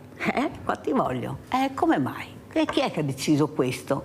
Eppure, se io ricordo, tanti anni fa ci dicevano, bisogna, lo dico sempre, bisogna fare un'altra pensione, devi farti un'altra pensione perché non ti basterà più. Non è che era tutto già scritto e noi non lo sapevamo e adesso vediamo i risultati. Chiudono gli ospedali ma hanno aperto le case di comunità che sono vuote. Colate di cimento perché hanno preso i fondi del PNRR, non riescono neanche a spenderli, pensate come siamo presi, e dobbiamo anche restituirli. Non abbiamo medici, non abbiamo infermieri, non abbiamo OS e continuiamo a vedere colate di cemento. Noi abbiamo bisogno di servizi alla persona, dottor Gorini. È una popolazione che sta invecchiando in maniera incredibile, come ha detto la dottoressa Barcati, che ha bisogno del medico di famiglia, che ha bisogno di un aiuto a casa. I servizi alla persona sono questi, non le colate di cemento per prendere i fondi del PNRR che erano destinati al terzo settore e li hanno deviati. Dottor Gorini? Sono perfettamente d'accordo su questo cattivo uso di fondi che poi sono un debito che noi stiamo facendo con l'Europa. Cioè i nostri figli e i nostri nipoti dovranno restituire questi soldi. Quindi gli amministratori hanno anche questa responsabilità, che stanno indebitando la popolazione e quindi devono stare ancora più attenti come vengono investiti questi soldi. Io credo che a un paziente quando lo vado a visitare a casa non interessi se sono arrivato in bicicletta o in macchina, gli interessa di essere curato, visitato e fatta la diagnosi giusta. Qui invece noi stiamo guardando la costruzione, l'edificio, non il manufatto che viene fatto, no? Quindi è molto più importante avere la casa della salute, poi quello che si fa dentro non importa, tanto abbiamo fatto quella. In realtà il buon padre di famiglia, come si era abituato una volta a ragionare, e lei ha perfettamente ragione, una volta un ospedale lo mandavano avanti 2 suore e facevano tutto, ma c'era un'altra mentalità delle persone che sapevano distinguere quello che era grave e allora andavano in pronto soccorso, quello che si poteva risolvere a domicilio. Adesso tutto è grave. Una signora un giorno è venuta da me per medicare il ragazzino di 12 anni che era caduto dalla bicicletta e si era sbocciato un ginocchio. Ora, io ho detto, signora, ma non è da venire dal medico in ambulatorio per medicare una sbocciatura del ginocchio, perché quando succedeva a me da ragazzino non lo dicevo neanche che ero caduto, mi mettevo un fazzoletto per tenere un po' fermo il sangue dal ginocchio e quando arrivavo a casa buttavo via il fazzoletto perché se vedevano che era sporco di sangue magari le prendevo pure, no? Perché avevo rovinato un fazzoletto. Adesso no, vado a piangere dalla mamma, la mamma presto dal dottore, bisogna disinfettare, bisogna fare. È cambiato completamente il mondo. Ritornando a questo discorso qui, noi dobbiamo vedere che sicuramente c'è un aumento corretto di burocrazia perché ci serve per avere dei numeri e poter fare previsioni e anche stabilire bene come impiegare i soldi delle tasse o di quello che è. Ma c'è anche purtroppo un eccesso di burocrazia. Non è possibile che ad esempio il medico di famiglia per prescrivere alcuni esami deve fare per forza un certo iter, delle note particolari, cioè tutto più complicato. Facciamo un esempio banalissimo che ci fa il nostro software in automatico.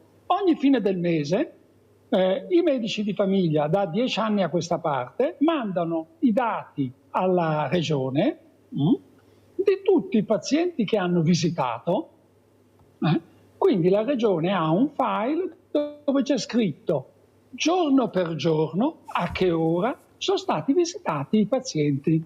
Ok, bene, in 10 anni la burocrazia regionale non è stata in grado di elaborare questi dati e ad esempio dire che il medico di famiglia apre l'ambulatorio alle 8 del mattino e non è vero che lavora 2 ore, 3 ore così, ma che ne lavora 10, perché dopo 10 ore ci sono ancora persone che vanno in ambulatorio, che fanno le ricette, queste cose qui. Quindi i dati sono utili, però occorrerebbe qualcuno che ha la voglia di andarli a vedere. Ma siccome questi dati porterebbero dei risultati che alla politica non fanno piacere, perché è comodo dire il medico di famiglia guadagna un sacco di soldi e non fa niente di lavoro, si evita di mostrare i dati. Faccio un esempio ultimo e poi chiudo. Adesso ci sono stati i bandi per i futuri medici di famiglia. Bene, a fronte di 1000 posti si sono presentati 100 medici. Cosa vuol dire questo? Vuol dire che così come è strutturato la medicina di famiglia non è più appetibile, cioè nessuno vuol fare più il medico di famiglia. Allora io che sono un amministratore, un politico, uno che ha la possibilità di dirigere le cose, direi: ma come mai nessuno vuol fare il medico di famiglia, che è il lavoro bellissimo, non fai un cavolo dalla mattina alla sera, lavori un paio d'ore e prendi un sacco di soldi? Ma c'è qualcosa che non funziona. Forse non è proprio così come l'abbiamo raccontata. Sì. Forse non è così. Sì, ha fatto bene, vede che ho Quindi trovato il dottor Gorini che volevo. Forse non è proprio così come ce la stanno raccontando e bisogna raccontarla giusta. Nadia, abbiamo Nadia, poi andiamo noi. Vai Nadia. Ciao Mirella, buongiorno ai tuoi ospiti. Niente, volevo dire, oltre ai medici di famiglia, visite lunghe, liste d'attesa, c'è anche la commissione di invalidità, che devi aspettare dal giorno della domanda 6 mesi per avere una visita di invalidità. E dopo magari quando vai là 10 minuti fanno l'analisi del paziente. Io in 3 anni ho fatto già 3 visite per l'invalidità.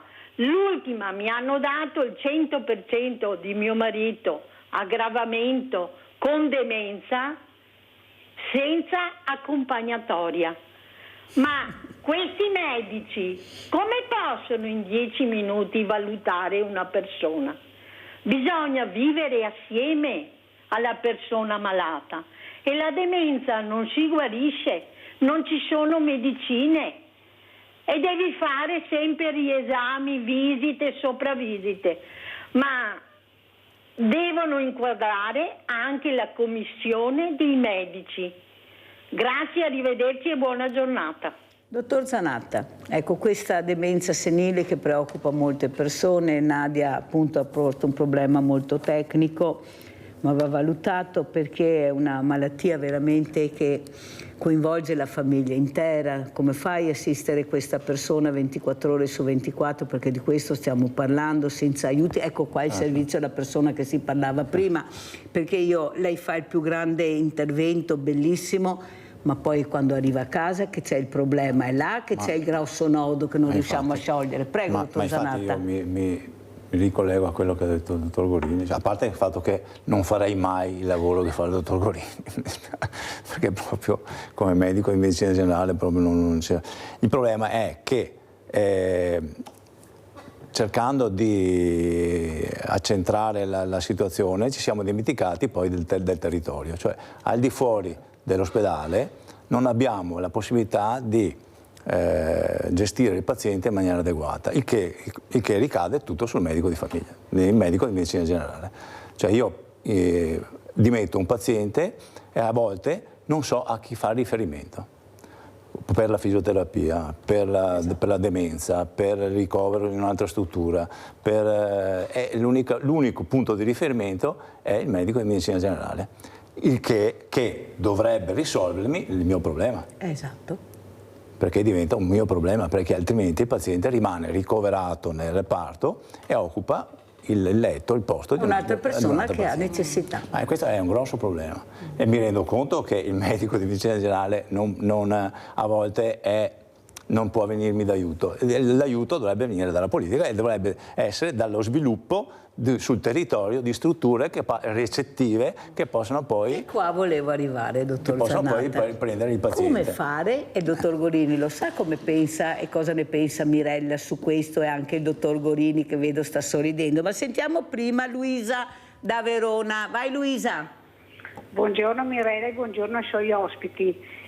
Niente, volevo chiedere sentire qualcosa dai medici che ha lì una in diretta e l'altra in studio, perché ho parlato proprio in questi giorni con una ragazza che si è appena laureata e vorrebbe fare il medico di base, però le ha messo davanti tanti punti di domanda, perché ha detto che adesso stanno facendo una riforma e che il medico di base non sarà più quello di una volta, che le vogliono far fare le guardie, che vogliono far qua e che vogliono far là, e quindi ha detto noi siamo tutti un po' in stand-by perché non sappiamo cosa decidere.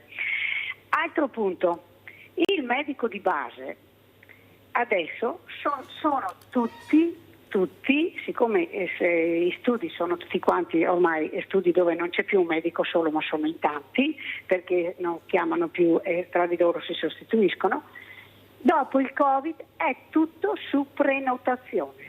Se tu vuoi andare dal medico di base, è successo a me personalmente, devi aspettare un mese, altrimenti ci vai se sei urgente. Ma qual è l'urgenza per una persona? A questo chiedo, qual è l'urgenza che io devo andare a dire sono urgente e vado dal medico di base? Una volta, è vero, c'era l'orario, tu andavi là. Quando era l'orario, finiva l'orario, il medico veniva fuori dall'ambulatorio, chiudeva la porta a chiave e non entrava più nessuno, ma quelli che c'erano dentro li faceva perché erano arrivati prima. Adesso liste così lunghe perché? Perché se loro contano, non so, saranno 15 minuti ciascuno, questo non lo so, però le dico personalmente che se devo andare dal medico di base devo aspettare 20 giorni, un mese. Perché? Perché su prenotazione è così. Molto chiara Luisa. Allora sentiamo dottoressa Barcati intanto come commenta questa telefonata. Buongiorno. Una delle tante che dicevo. Allora rispondo all'ultima domanda intanto. Allora sì, la maggior parte dei medici si organizza con gli appuntamenti, ciò non toglie comunque che se c'è un'urgenza venga evasa. Come dicevo prima, il paziente si presenta, chiama, ho la febbre alta da 2 giorni, ho mal di gola, mi sono storta una caviglia, ho fatto una distorsione, ho degli esami che sono particolarmente alterati, ho necessità di farli rivedere. Poi ogni medico si organizza diversamente perché l'organizzazione non è uguale in tutti gli ambulatori. Anche per quanto riguarda il discorso che diceva lei degli appuntamenti, sì, ci vuole tempo, poi anche questo dipende dall'organizzazione del medico, dipende da quanto tempo ci vuole per fare in un giorno, evadere tutte le visite, dipende da quante domiciliari ci sono. Quelle sono le ore che abbiamo a disposizione e le richieste sono tante perché abbiamo tanti pazienti. Io da quel che vedo nella nostra provincia riusciamo ad evadere velocemente le visite, un po' tutti i medici, grosse difficoltà, problemi non ci sono in tal senso. Provi a vedere se riesce a parlare col suo medico per capire se è un problema più urgente. Sicuramente se il medico l'ha messa un mese ha ritenuto opportuno vederla dopo un mese, penso questo, che non sia un'urgenza, però questo non lo posso sapere io. Per quanto riguarda invece il primo problema, sì, allora i giovani c'è una diminuzione in generale dell'approccio alla sanità da parte dei giovani perché è un lavoro diventato impegnativo sia sul territorio, quindi come medico di famiglia, sia in ospedale. Ecco. Adesso hanno tolto il numero chiuso a medicina per un periodo, vediamo cosa succede, questo potrebbe però creare altri problemi. Sicuramente ci sarà una modifica, una riforma tra virgolette per quanto riguarda la medicina sul territorio, però adesso è tutto in fieri, è un argomento che è in discussione proprio in questo periodo con la Regione, vediamo dove si sta andando, però sicuramente noi come sindacato stiamo tutelando soprattutto i giovani in questo momento che hanno bisogno del nostro aiuto e della nostra tutela, proprio per potersi inserire e per poter fare un lavoro che sia per loro piacevole, ma anche che dia gratificazione e che non crei difficoltà. Grazie. Allora, a me dispiace dirlo, ma per 2 anni non ce ne sarà per nessuno. Prima perché andremo a votare in autunno. Già adesso è tutto chiuso, ve lo dico io, non chiamate perché nessuno risponde al telefono, ma in regione sto parlando. Secondo, prima che riparti tutto il meccanismo, ci vuole del tempo e non si tratta di un mese, forse un anno. Capite che le persone a casa che pagano le tasse, questa sanità è un'eccellenza, ci mancherebbe, la paghiamo anche l'eccellenza, non è che ce la regalano, e ben venga questo. Altri non sono fortunati come noi, per carità, ma la paghiamo, non ci è regalata. Secondo, che messaggio arriva ai giovani dopo questa telefonata? Ma bisogna vedere se ci sarà la possibilità, perché questo ha sentito, e li mettono davanti i paletti, i problemi, non le prospettive, un'apertura, no, la chiusura, perché guarda che, dottor Gorini, quello che io veramente non riesco a capire, dove si vuole andare a parare? È quello che non riesco a capire, perché nei studi medici, e penso che sia lei che la dottoressa Barcati, non c'è più un medico, sono 3-4 medici, ma siete entrati, avete visto la strumentazione che hanno? Cioè non serve più che vai a farti gli esami, perché veramente sono dotati di grandi attrezzature. Questo medico che si è strutturato bene con altri colleghi, adesso dovrebbe andare in case di comunità che sono vuote, che non sa neppure se ha l'infermiere, perché ho parlato con medici, cioè non è che Mirella si inventi queste storie, ho avuto ospiti e dico, ma chi me lo fa fare? Ma dove? Ma perché? Specialmente poi se parliamo delle zone di montagna non ne parliamo. Allora, dottor Gorini, ma cosa sta succedendo? Ma cosa sta succedendo? Forse la parola finale è privato? Prego, dottor Gorini. Lo so che in Grecia, dottor Gorini, ma il microfono sì. Una signora prima che parlava delle visite di invalidità che durano pochi minuti. Durano pochi minuti perché quando la signora ha portato il marito o comunque uno chiede un certificato di invalidità al medico di famiglia, quel certificato è talmente esaustivo per la commissione che basta che loro leggano quello e sanno tutto di quel paziente, per cui non è che per forza è obbligatorio una grande visita, perché è stato fatto un certificato propedeutico e tante volte sostitutivo della visita. Ecco, e quindi questo snellisce un pochettino il tempo, quindi non deve pensare che dura 10 minuti perché non l'ho vista, dura 10 minuti perché tutto quello che dovrebbe sapere dalla visita l'ha fatto già il medico di famiglia quando ha preparato il certificato. Venendo poi al discorso delle prenotazioni e delle urgenze, sono d'accordo con la dottoressa Barcati ovviamente, c'è anche il fatto che è vero che c'è la prenotazione, che è prevista nel nostro contratto di lavoro da 15 anni, quindi non da ieri, ed è diventata cogente con il Covid.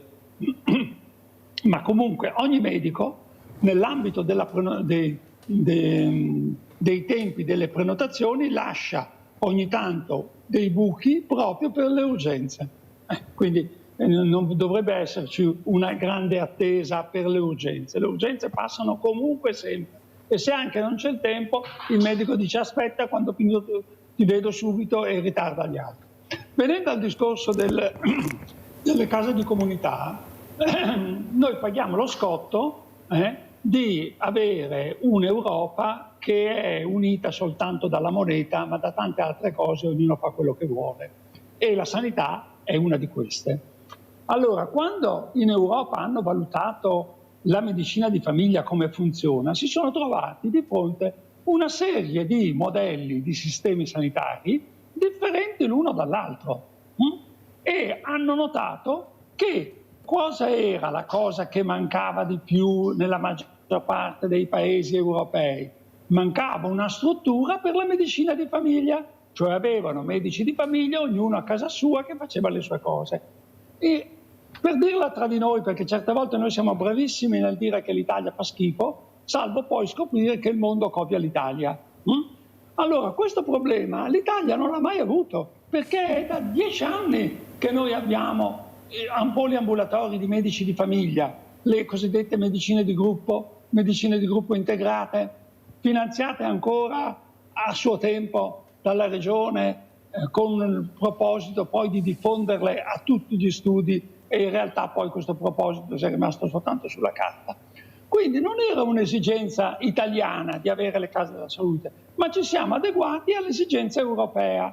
Allora la saggezza del governo di allora doveva essere di dire: siccome queste strutture noi non si chiamano così, ma già ce le abbiamo, le medicine di gruppo integrate, questi finanziamenti li utilizziamo per qualche altra cosa, oppure addirittura non li vogliamo questi finanziamenti perché sono un debito. Faccio un esempio: tutti i soldi del PNRR sono soldi che in parte sono stati un regalo dopo il Covid dai fondi europei per risollevare la popolazione europea, dall'altro è un debito. Bene, la Spagna ha preso tutti i soldi che arrivavano gratis e non ha voluto fare debiti. L'Italia invece, andate a vedere voi chi era il governo di allora, va bene, ha detto no, non ci interessa niente dei debiti, pigliamo tutti i soldi che possiamo prendere. E cosa facciamo? Costruiamo queste belle cattedrali dove in qualche modo ci metteremo qualcuno a lavorare, a fare qualcosa, no? Allora io faccio un esempio: se ognuno di noi è un capofamiglia, ha una famiglia e dice dobbiamo comprare una macchina, io vorrei comprarmi tanto una bella Spider a 2 posti, peccato che ho 3 figli, no? E allora non prendo quella, prenderò una familiare. Cioè, prima di fare l'acquisto della macchina devo sapere quanti siamo in casa, come andiamo in giro, a cosa servirà la macchina. Queste sono le cose prima, e dopodiché comprerò la macchina. Qui invece fanno il contrario: compriamo la macchina e poi dopo quello che ci faremo.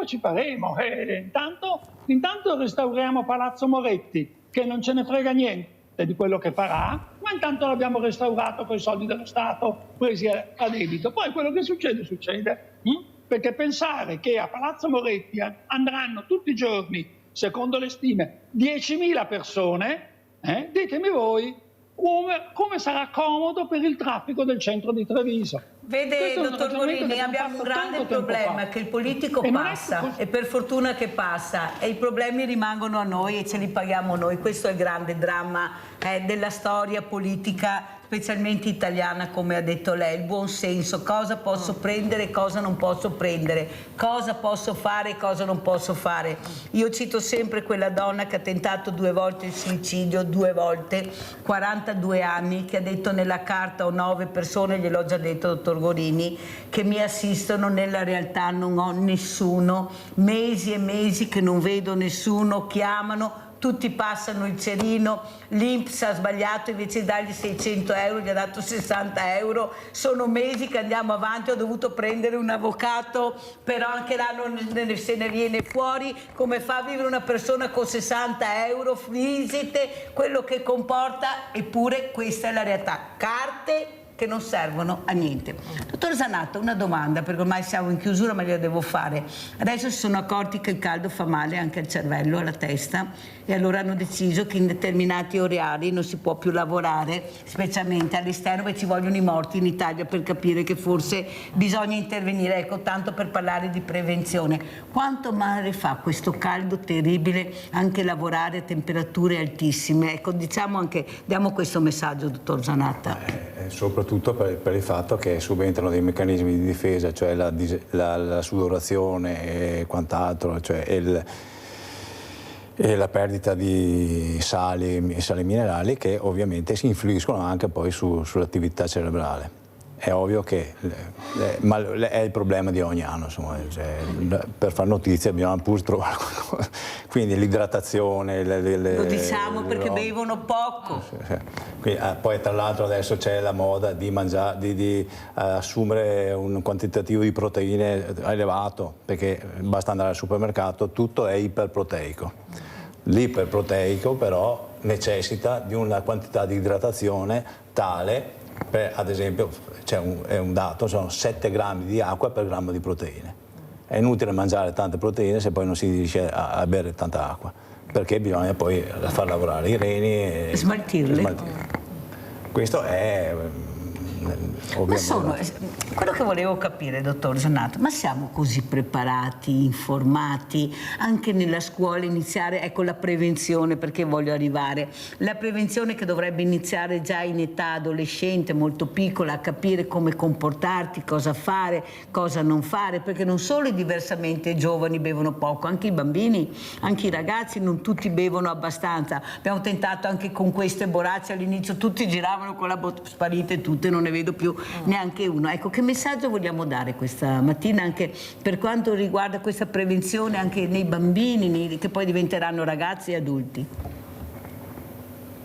Ma io mi ricollego un attimino a quello che ha detto il dottor Gorini, che è tutto vero, e poi a quella frase che ha detto lei, che mi dispiace, non so cosa fare quando farò il medico, ma chi me lo fa fare?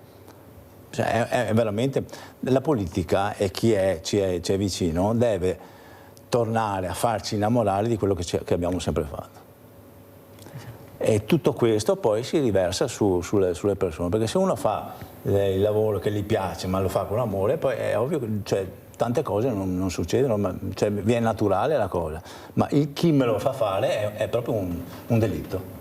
Devastante, è un messaggio devastante. Vediamo se abbiamo ancora Mirella da Liesi in linea.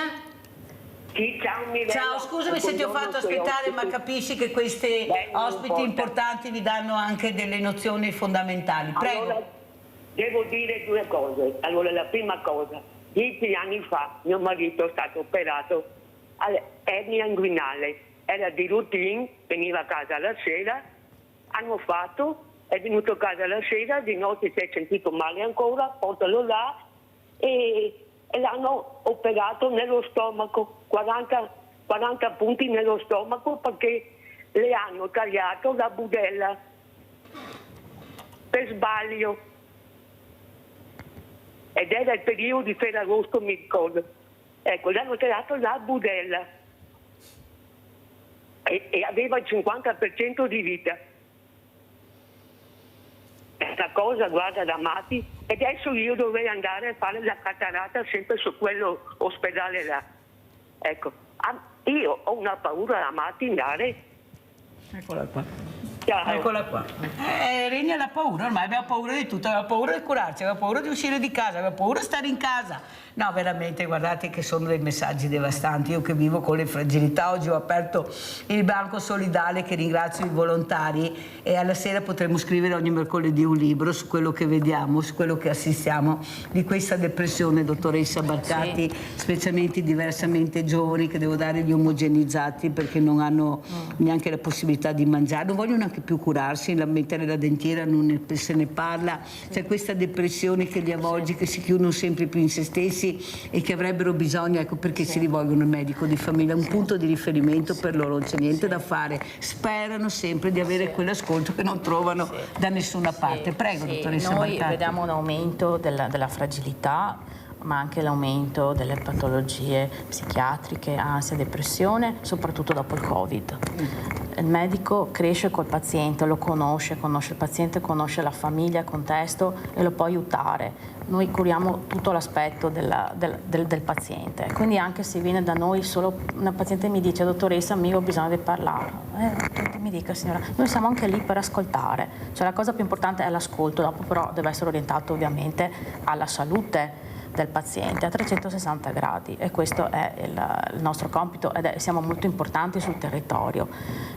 Sicuramente quello che volevo collegarmi anche che ho detto prima dell'alimentazione, un'altra cosa che vediamo è l'aumento dell'obesità infantile.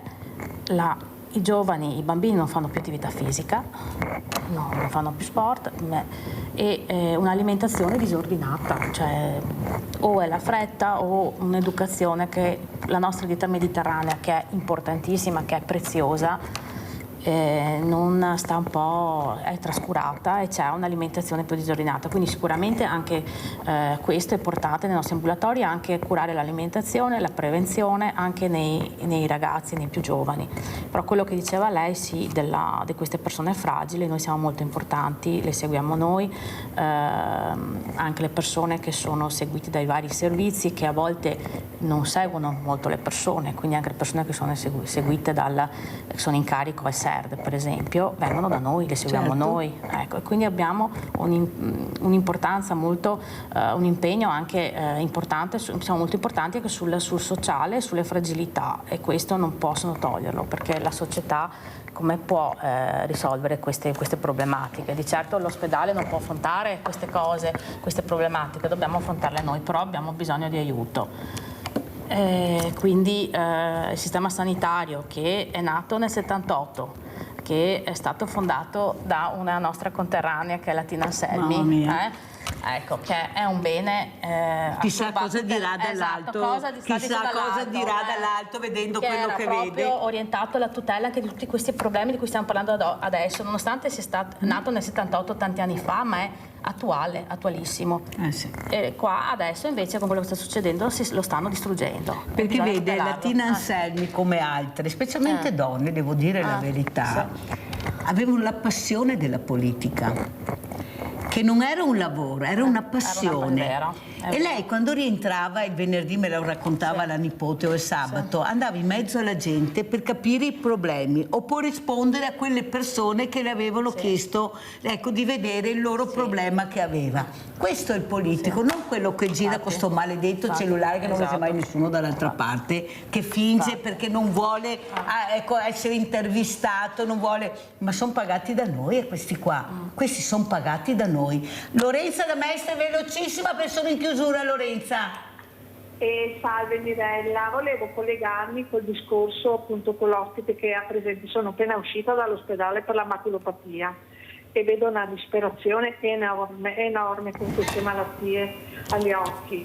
Io ho avuto un peggioramento nell'ultimo anno e mi hanno detto: ma c'ha la cataratta signora, ma io da un anno che vedo le cose annebbiate, perché non me l'avete detto l'anno scorso questa cosa?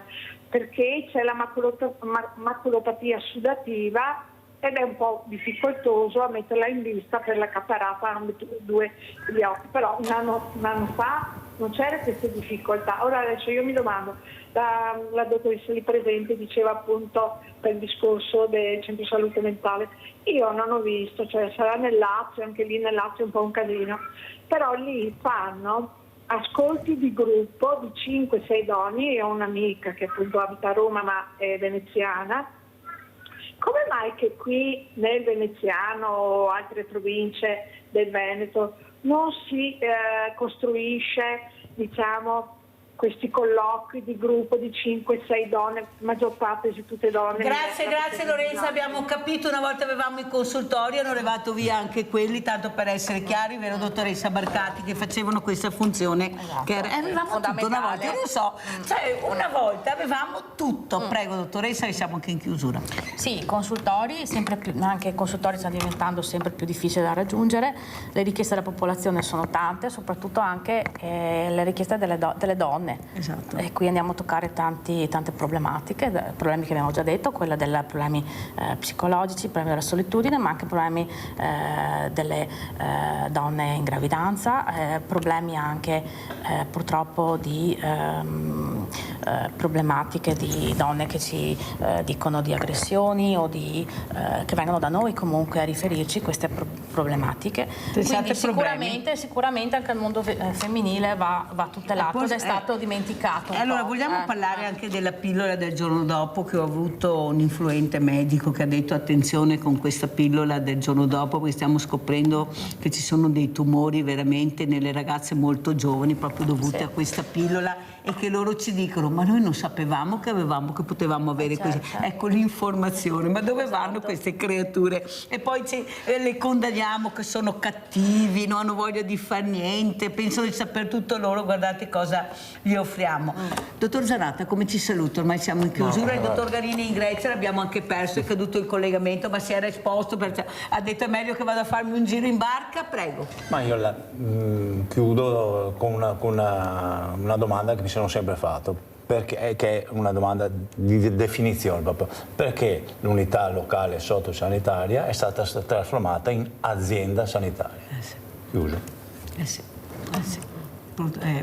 Purtroppo, dico io, una S è stata tolta e chissà dove andremo. Da unità ad azienda. Azienda e anche il sociale, viene tolto anche il sociale perché ci sono queste ATS che non sono, appunto i sindaci sono con le mani nei capelli perché non sanno dove andare a parare e montagne di soldi ancora, chissà chi gestirà.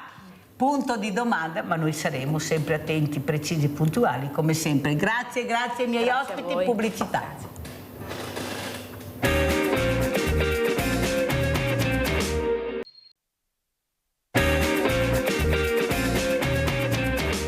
Saluto Mario Bertolaso, atleta paralimpico nazionale che soffre di autismo, ma per lui non è una sofferenza, è una sfida con se stesso per portare a casa le battaglie da vincere con lo sport, con questo sport meraviglioso che lui ama e riesce a sentirsi libero. E saluto anche Franco Tagliente, animatore sociale. Ciao Franco, piacere rivederti, so che sei a Brindisi, perciò quanto caldo fa? Ciao. O si sta meglio là che qua nel nostro Veneto?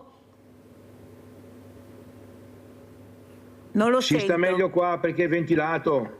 Immaginavo, infatti vedevo asciutto, dietro di non c'è te umidità. le foglie che si muovono. Grazie anche a Franco Tagliente. Allora, Mario Bertolaso, io ti ho invitato perché ho avuto Dino Ponchio, che è delegato CONI a livello nazionale, che anzi mi ha detto di darti i suoi numeri, i suoi referenti, perché vorrebbe interloquire con te. Però ho piacere che tu senta quello che ha detto. Allora ti faccio vedere questo spezzone, perché è giusto che tu abbia delle risposte o che fai delle riflessioni e poi sentiamo come interpreti. Andiamo a sentire. Ha detto: non è possibile che io non riesca a partecipare alla Paralimpiadi perché ne va uno per squadra, chissà quando mai arriverà il mio turno, non è giusto, non è corretto. Allora, chiariamo bene com'è la situazione, se lei vuole parlarne, se vuole dire qualcosa a Mario Bertolaso, che sicuramente questa sera la vedrà nel cellulare, perché qui si vede tutto con questi nuovi strumenti, vediamo tutto, prego. Premessa, è stato eletto il nuovo presidente del CONI, ma il pomeriggio è stato eletto il nuovo presidente del CIP, che è il Comitato Nazionale Paralimpico, che è un amico anche lui, De Santis, già segretario generale del CIP, e quindi si è rinnovato anche la struttura nazionale dello sport paralimpico. Lo sport paralimpico ha meriti tendenti a infinito, sovrainfinito. Lo sport paralimpico merita il premio Nobel della socialità. Poi, se ci si mette, e non conosco il caso di questo ragazzo, e mi va anche bene che chieda una medaglia al sindaco di Padova, essendo padovano, ma secondo me la dovrebbe chiedere al CIP, al CONI, al suo mondo dello sport, che gliela darà. Io sono disponibile a dargli la medaglia d'oro. E credo che uno che fa sport, la medaglia più ambita sia quella dello sport, e questa deve essere la sua meta. Poi, se vogliamo trattare lo sport paralimpico da sport con la S maiuscola e ci si mette in gioco sulle gare purtroppo non possono avere solo tutti i primi, hanno una graduatoria. Questa è la realtà vera dello sport, in cui uno vince e gli altri arrivano secondi. Ma hanno la pari dignità dal punto di vista personale e dell'impegno, ma se ci si mette in gioco a livello agonistico si sa che si può vincere e si può anche non vincere. Andare alle Olimpiadi non è un diritto. Questo mi sento il diritto e il dovere di dirlo anche al Mario Bertolaso, che mi vedrà, la prenda come vuole, sono disponibile a incontrarlo, non conosco il suo caso, mentre conosco nel profondo il problema dell'equitazione. La presidente ex del Comitato regionale Veneto della FISE, Sport Equestri, è la mia vice vicaria del CONI, quindi pensa se non conosco a fondo le cose. Le conosco così a fondo, tanto che 15 giorni fa abbiamo organizzato a Padova un convegno a livello nazionale che è andato nelle emittenti, comprese le vostre, ma cito a caso anche Rai e Rai 1 in TG1, un convegno sulla urgenza della riforma della giustizia sportiva. L'abbiamo replicato 3 giorni prima dell'assemblea del CONI, lunedì scorso, lunedì questa settimana a Roma, con una diretta di Rai Sport, perché c'è l'urgenza di mettere mano alla giustizia sportiva affinché non arrivi un'altra mannaia dalla politica che ci ordini cosa fare. Noi siamo pronti, abbiamo proposte e le porteremo avanti a tutti i livelli. Tornando all'atleta di cui abbiamo parlato, sono disponibile e penso anche il nuovo presidente del CIP Veneto a sentirlo e dargli tutto lo spazio personale e tutta la dignità di atleta che merita. Per quanto riguarda le Olimpiadi, ho già detto, le Olimpiadi non so i criteri con cui si partecipi come FISE, ma certamente nel momento, e ripeto, in cui ci si addentra in un discorso di pratica sportiva agonistica, ci sono le regole del gioco. Per partecipare alle Olimpiadi ci sono dei criteri molto precisi. Io conosco a memoria per filo e per segno quelli per i normodotati, quelli di CIP e eventualmente non so neanche, addirittura, confesso la mia ignoranza, Special Olympics, non li so, non so neanche come sono. Ci saranno dei criteri, dei filtri, dico solo quello che, anzi infatti, non mi ripeto. Ma io ho invitato anche Tronca, non a caso. Oltretutto io sono qui per parlare dello sport olimpico e dello sport paralimpico non sono neanche autorizzato a parlare. No.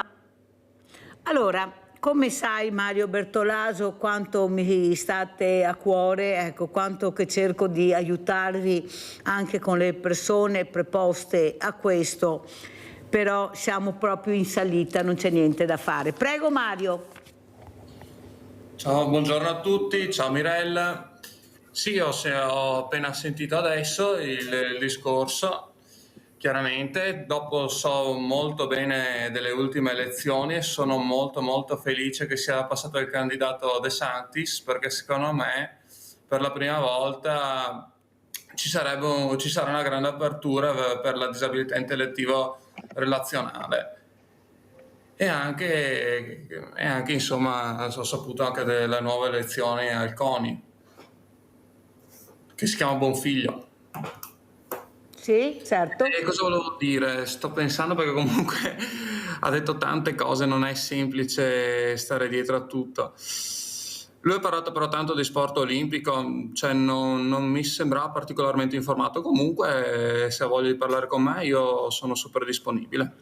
E l'ho anche detto che non è che si occupi di questo, Mario l'ha anche detto, il mio ruolo è un altro, però io sono dell'idea che finché dividiamo lo sport in 2 categorie, olimpico e paralimpico, non ne veniamo fuori. Ecco, questo purtroppo succede nello sport. Franco Tagliente, che cosa vuoi dire tu come animatore, dove che cerchi di andare, ecco, nel profondo della persona, di questa mente che veramente crea tutte le volte delle situazioni impenetrabili, bisogna andare a fondo. Tu lo fai con questi spettacoli molto importanti, anche con l'intelligenza artificiale. Prego Tagliente.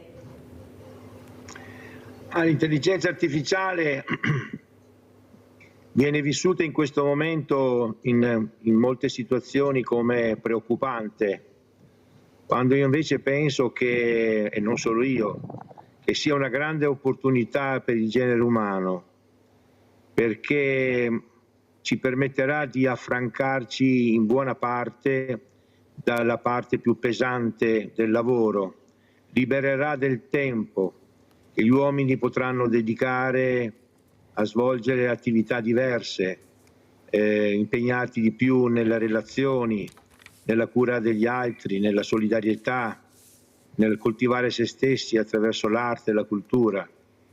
È chiaro che nel breve periodo creerà degli sconquassi, come è sempre accaduto nella storia dell'uomo quando le innovazioni tecnologiche hanno sconvolto le abitudini, no? Dalla ruota fino alle macchine per tessere, no? Quindi sicuramente nel breve periodo ci saranno grossi problemi ed è proprio questo che bisognerà in qualche modo affrontare in una visione diversa del rapporto che c'è tra l'incremento di redditività che le imprese potranno avere per la riduzione dei costi di lavoro e la destinazione che questo incremento di redditività dovrà avere. Quindi dovrà essere una revisione della distribuzione del reddito. Solo così avremo vantaggi e pochi svantaggi. Allora, andiamo a vedere Il anche campo questo video teatrale, che ha portato l'intelligenza Tagliente. artificiale Devo correre può purtroppo, essere Franco, di se no aiuto. non ce la faccio. Andiamo a vedere questo video che parla proprio di robot e intelligenza artificiale, poi commentiamo.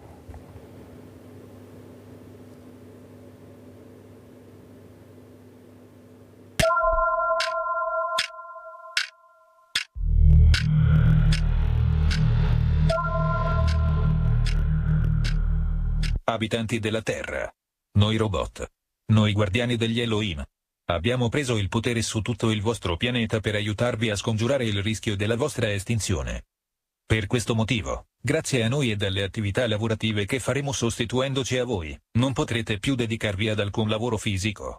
Vi abbiamo privato di questa libertà perché possiate avere tutto il tempo necessario per meditare su ciò che avete causato a voi stessi ed al pianeta Terra negli ultimi secoli della vostra storia, affinché possiate porvi rimedio. Solo così riuscirete a non più illudervi che la vostra società del capitalismo e la vostra economia sono le migliori in assoluto, quando invece sono causa di esecrabili ingiustizie. Arriverete a vergognarvi per le disparità sociali fra poche migliaia di ricchi e miliardi di poveri. Prenderete coscienza della condizione di miseria e schiavitù nella quale mantenete milioni di esseri umani, degli abominevoli abusi sui bambini di cui vi macchiate, della devastazione del vostro pianeta che state causando inquinandolo e spogliandolo delle sue ricchezze naturali non rinnovabili. Proverete le ingiustificate sofferenze che causate negli animali. Non negherete più che il vostro progresso sta violentando la terra con la falsa cultura del consumismo ed il potere delle multinazionali e della finanza speculativa. Finalmente vi convincerete che la vostra specie umana sta correndo verso la sua estinzione prima ancora che acquisisca consapevolezza della sua condizione, prima ancora che recuperiate la dignità umana da lungo tempo persa. Se ci riuscirete, ritornerete ad essere uomini. Solo allora noi abbandoneremo il vostro pianeta e voi sarete nuovamente liberi.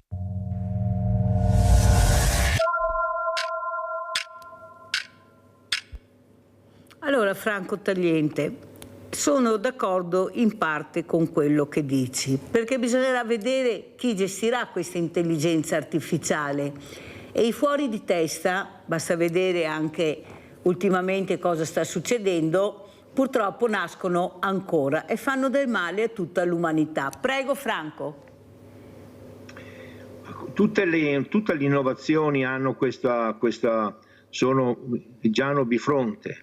Abbiamo l'aspetto positivo e anche l'aspetto negativo e qui è la libertà dell'uomo che è in gioco. Dipende da noi il fare in modo di vivere ogni innovazione soltanto sotto il profilo positivo e ridurre al minimo quello negativo. Anche nel caso dell'intelligenza artificiale è chiaro che se noi accetteremo che gli algoritmi, tutte le logiche che sono dietro al software che governa l'intelligenza artificiale siano nelle mani di poche persone, è chiaro che ci esponiamo dei rischi elevatissimi. È chiaro che a livello mondiale occorrerà che siano assunte delle decisioni normative che faranno sì che l'intelligenza artificiale non sia appannaggio di pochi e a scapito dei più. Quindi questo sia dal punto di vista della conoscenza, ma anche e soprattutto dal punto di vista dei benefici che se ne possono ricavare, perché se i benefici dell'intelligenza artificiale vanno a favore soltanto di soliti pochi, ecco, che sarà dannosa per l'umanità intera. Quindi qua c'è in gioco una revisione profonda dell'approccio alla ridistribuzione del reddito e al concetto di proprietà. L'intelligenza artificiale non può essere di proprietà di qualcheduno o di pochi, è un bene comune. È chiaro che per arrivare a condividere questa visione occorrerà fare un grande lavoro culturale, ma anche e soprattutto, almeno nei primi tempi, un grande lavoro normativo. Questo è molto preoccupante, perché mi sembra che la politica su questa sicurezza del cittadino non abbia proprio le idee chiare, quali sono le priorità, anche perché, come ripeto, alla fine che gestisce tutta questa intelligenza artificiale, che sembra tutto artificiale, invece sotto alla fine c'è la mano dell'uomo. Sentiamo anche Mario Bertolaso, tu da giovane, ecco, come vivi questi nuovi strumenti, questa nuova tecnologia? Ne parlate, vi intriga, avete paura, avete fiducia? Prego Mario. Allora, premetto già che io, anche se sono giovane, non sono secondo me così avvezzo alla tecnologia. Cioè, vabbè, uso i social, ma non è che dopo sia un usatore di computer, software, cose particolari, insomma. L'unica cosa, come ogni mezzo, può essere buono, ma se usato male può fare molti danni. Dico semplicemente questo. Allora andiamo a vedere invece questa gara di Mario Bertolaso sui 100 metri che ha vinto, andiamo a vedere, poi commentiamo. Tutti in silenzio perché si riparte per questa finale dei 100 metri I1 maschile. Sardi, Chiarello, Benigni, Di Maggio, Bertolaso, Sec, Tagliapietra, Di Leonardo.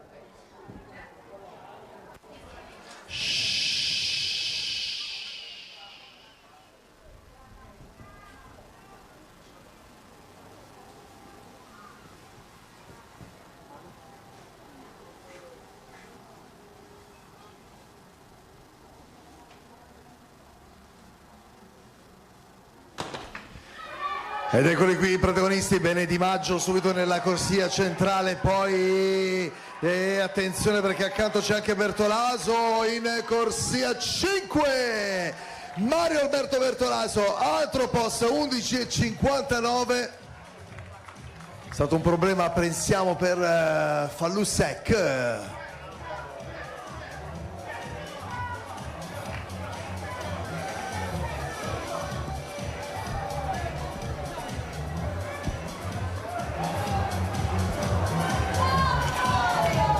Ed eccolo qui l'applauso, se lo deve prendere anche il nuovo campione italiano Mario Alberto Bertolaso, Antropos.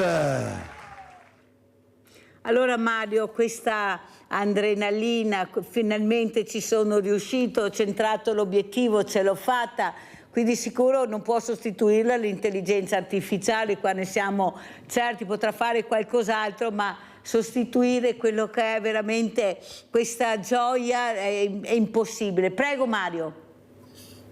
Allora, eccoci qua. Comunque, come diceva all'inizio il tuo ospite, è vero, in Puglia si sta decisamente molto meglio a livello climatico, molto più ventilato. E no, comunque queste cose è impossibile. Qua dobbiamo essere proprio noi uomini a voler far fatica sia col fisico che con la nostra mente, insomma. E dopo cosa volevo dire di interessante? Dopo è stato un bellissimo campionato italiano dove ho potuto vincere i 100, i 200, fare un record italiano sulla staffetta 4% di un centesimo e anche una 4x4. Faccio vedere tutte le medaglie. E adesso ma perché ti interessa così tanto la medaglia del sindaco di Padova, Mario? Dimmi perché. Cosa? Perché ti interessa così tanto che il sindaco di Padova ti dia la medaglia?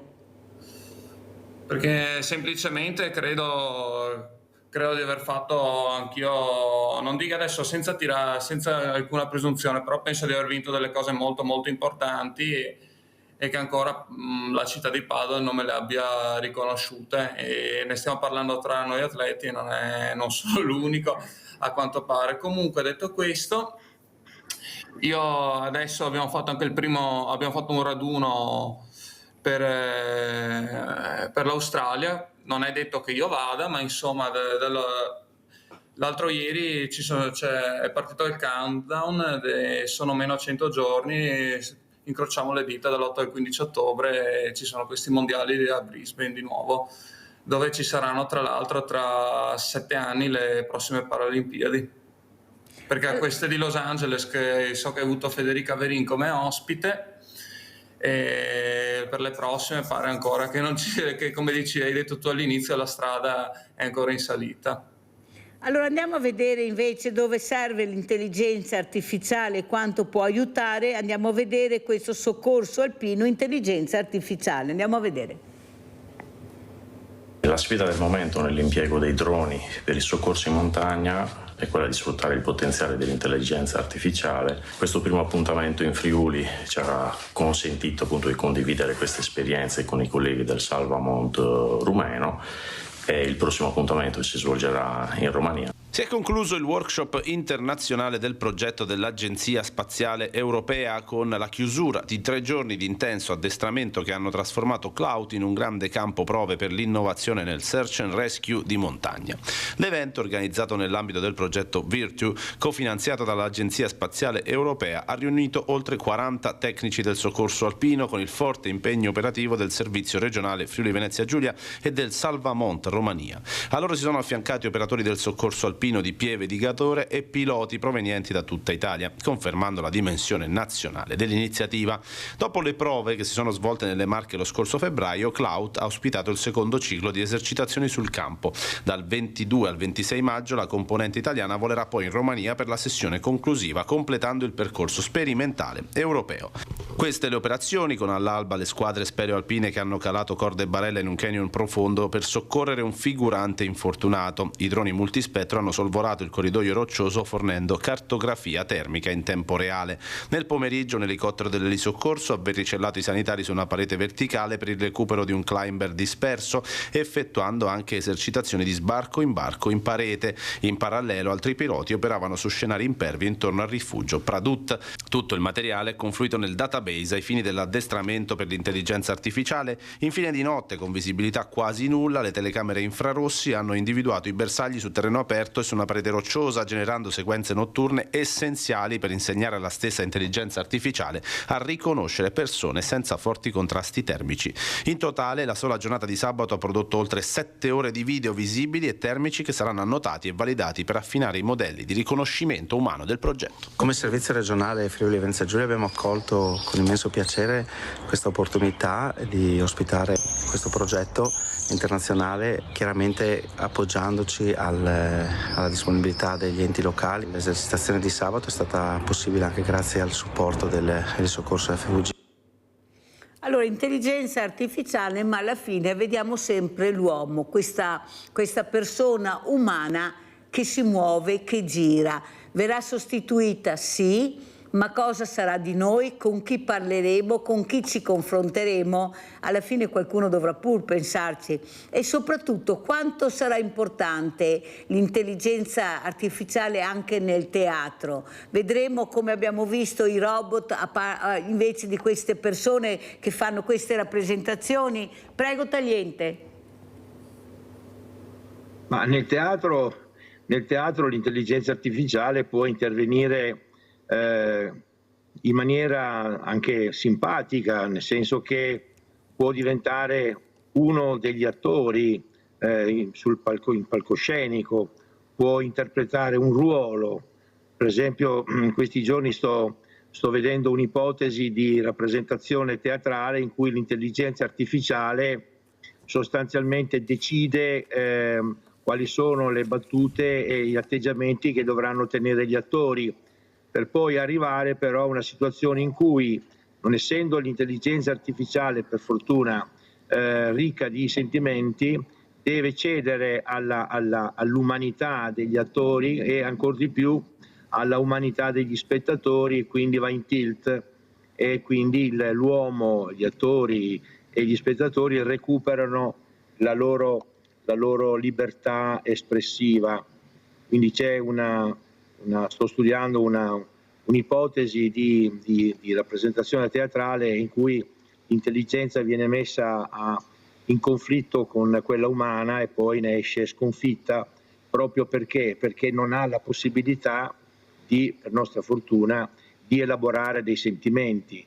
Alla fin fine IA è soltanto un enorme calcolatore che ha la possibilità di elaborare milioni e milioni di dati e quindi riesce a fornire informazioni, però quando si tratta poi di elaborarli dal punto di vista emozionale, per nostra fortuna si arresta, anche se al momento attuale ci sono molti studiosi che stanno cercando di andare oltre e andare a vedere se è possibile arricchire, tra virgolette, questo strumento tecnologico anche con una coscienza umana, cosa che dal mio punto di vista, per fortuna, sarà impossibile, perché la coscienza umana, l'io dell'uomo, non ha sostituto, e quindi sarà una vana ricerca, e quindi l'intelligenza rimarrà quello che è, un potente strumento al servizio dell'uomo, perché l'uomo possa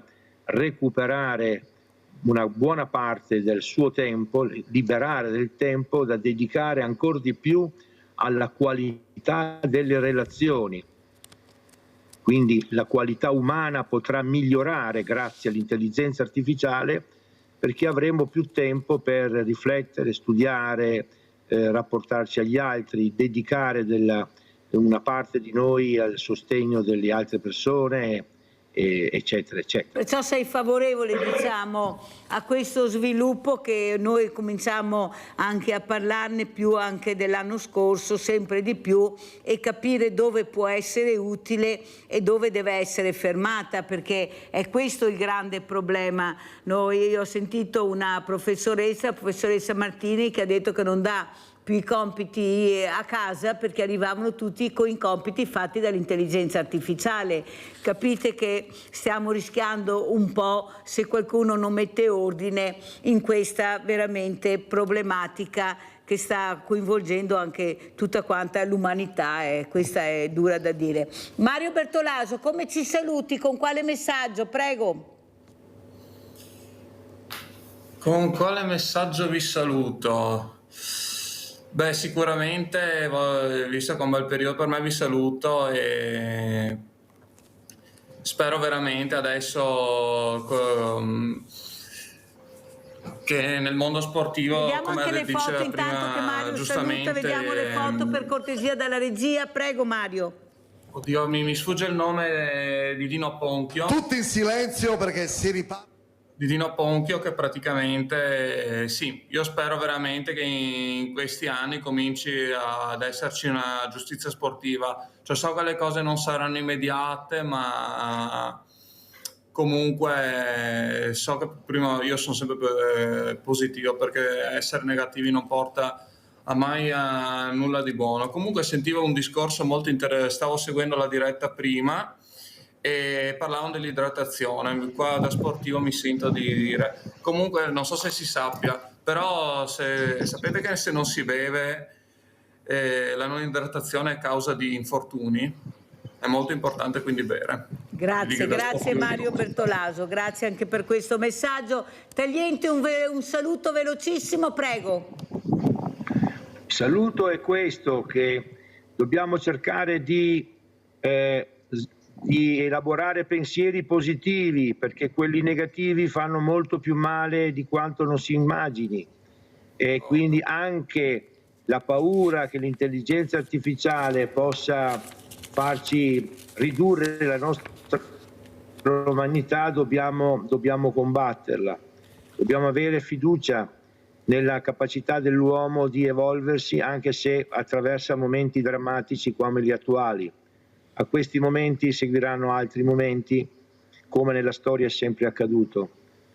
Speriamo bene, perché i messaggi che arrivano non sono di sicuro tranquillizzanti, perciò noi speriamo anche che arrivino dei messaggi positivi, perché ne abbiamo veramente bisogno. Grazie veramente a Mario Bertolaso, grazie a Franco Tagliente, grazie.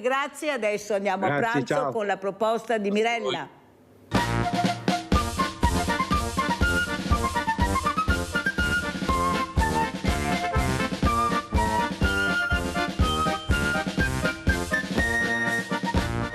Bentornati con noi anche oggi al nostro appuntamento quotidiano.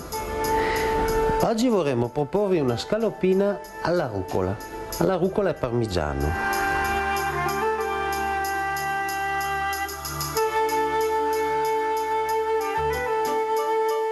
Per questo tipo di piatto useremo un'arista di maiale.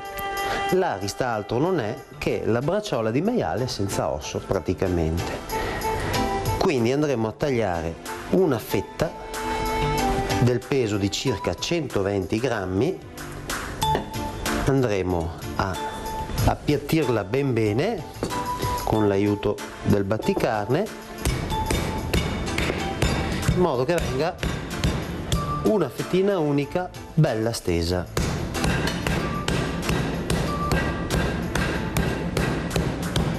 Come potete vedere, per battere con il batticarne cerchiamo sempre di picchiare al centro ed andare leggermente verso l'esterno. Allora apriremo la fetta senza danneggiarla troppo. Se noi picchiamo solamente al centro, la buchiamo e non facciamo niente. Eccoci. Per questa ricetta non useremo farina. La farina che di solito si usa per sporcare la scaloppina o la piccata o la scaloppa, questa volta non la useremo. Però a differenza di altre volte useremo un insieme di burro ed olio per rosolare la scaloppa. L'olio perché ci permette un punto di cottura più alto. Il burro ci aiuterà a non far attaccare la scaloppa sul fondo della padella. Nel frattempo che il tutto si scalda, noi avremo preso la nostra rucoletta e gli avremo dato 2 leggerissimi colpetti di coltello, la cipolla che andremo a tagliare in alcune fettine sottili e ora che il burro è quasi sciolto, perché nel momento che non frigge più, non contiene più acqua e quindi è pronto per la cottura, uniremo alcuni anellini di cipolla. Come potete vedere il burro è rosso, quindi è a temperatura. Subito la nostra scaloppina e la lasceremo cuocere 1 minuto e mezzo, 2 per parte, dopodiché ci aggiungeremo la rucoletta.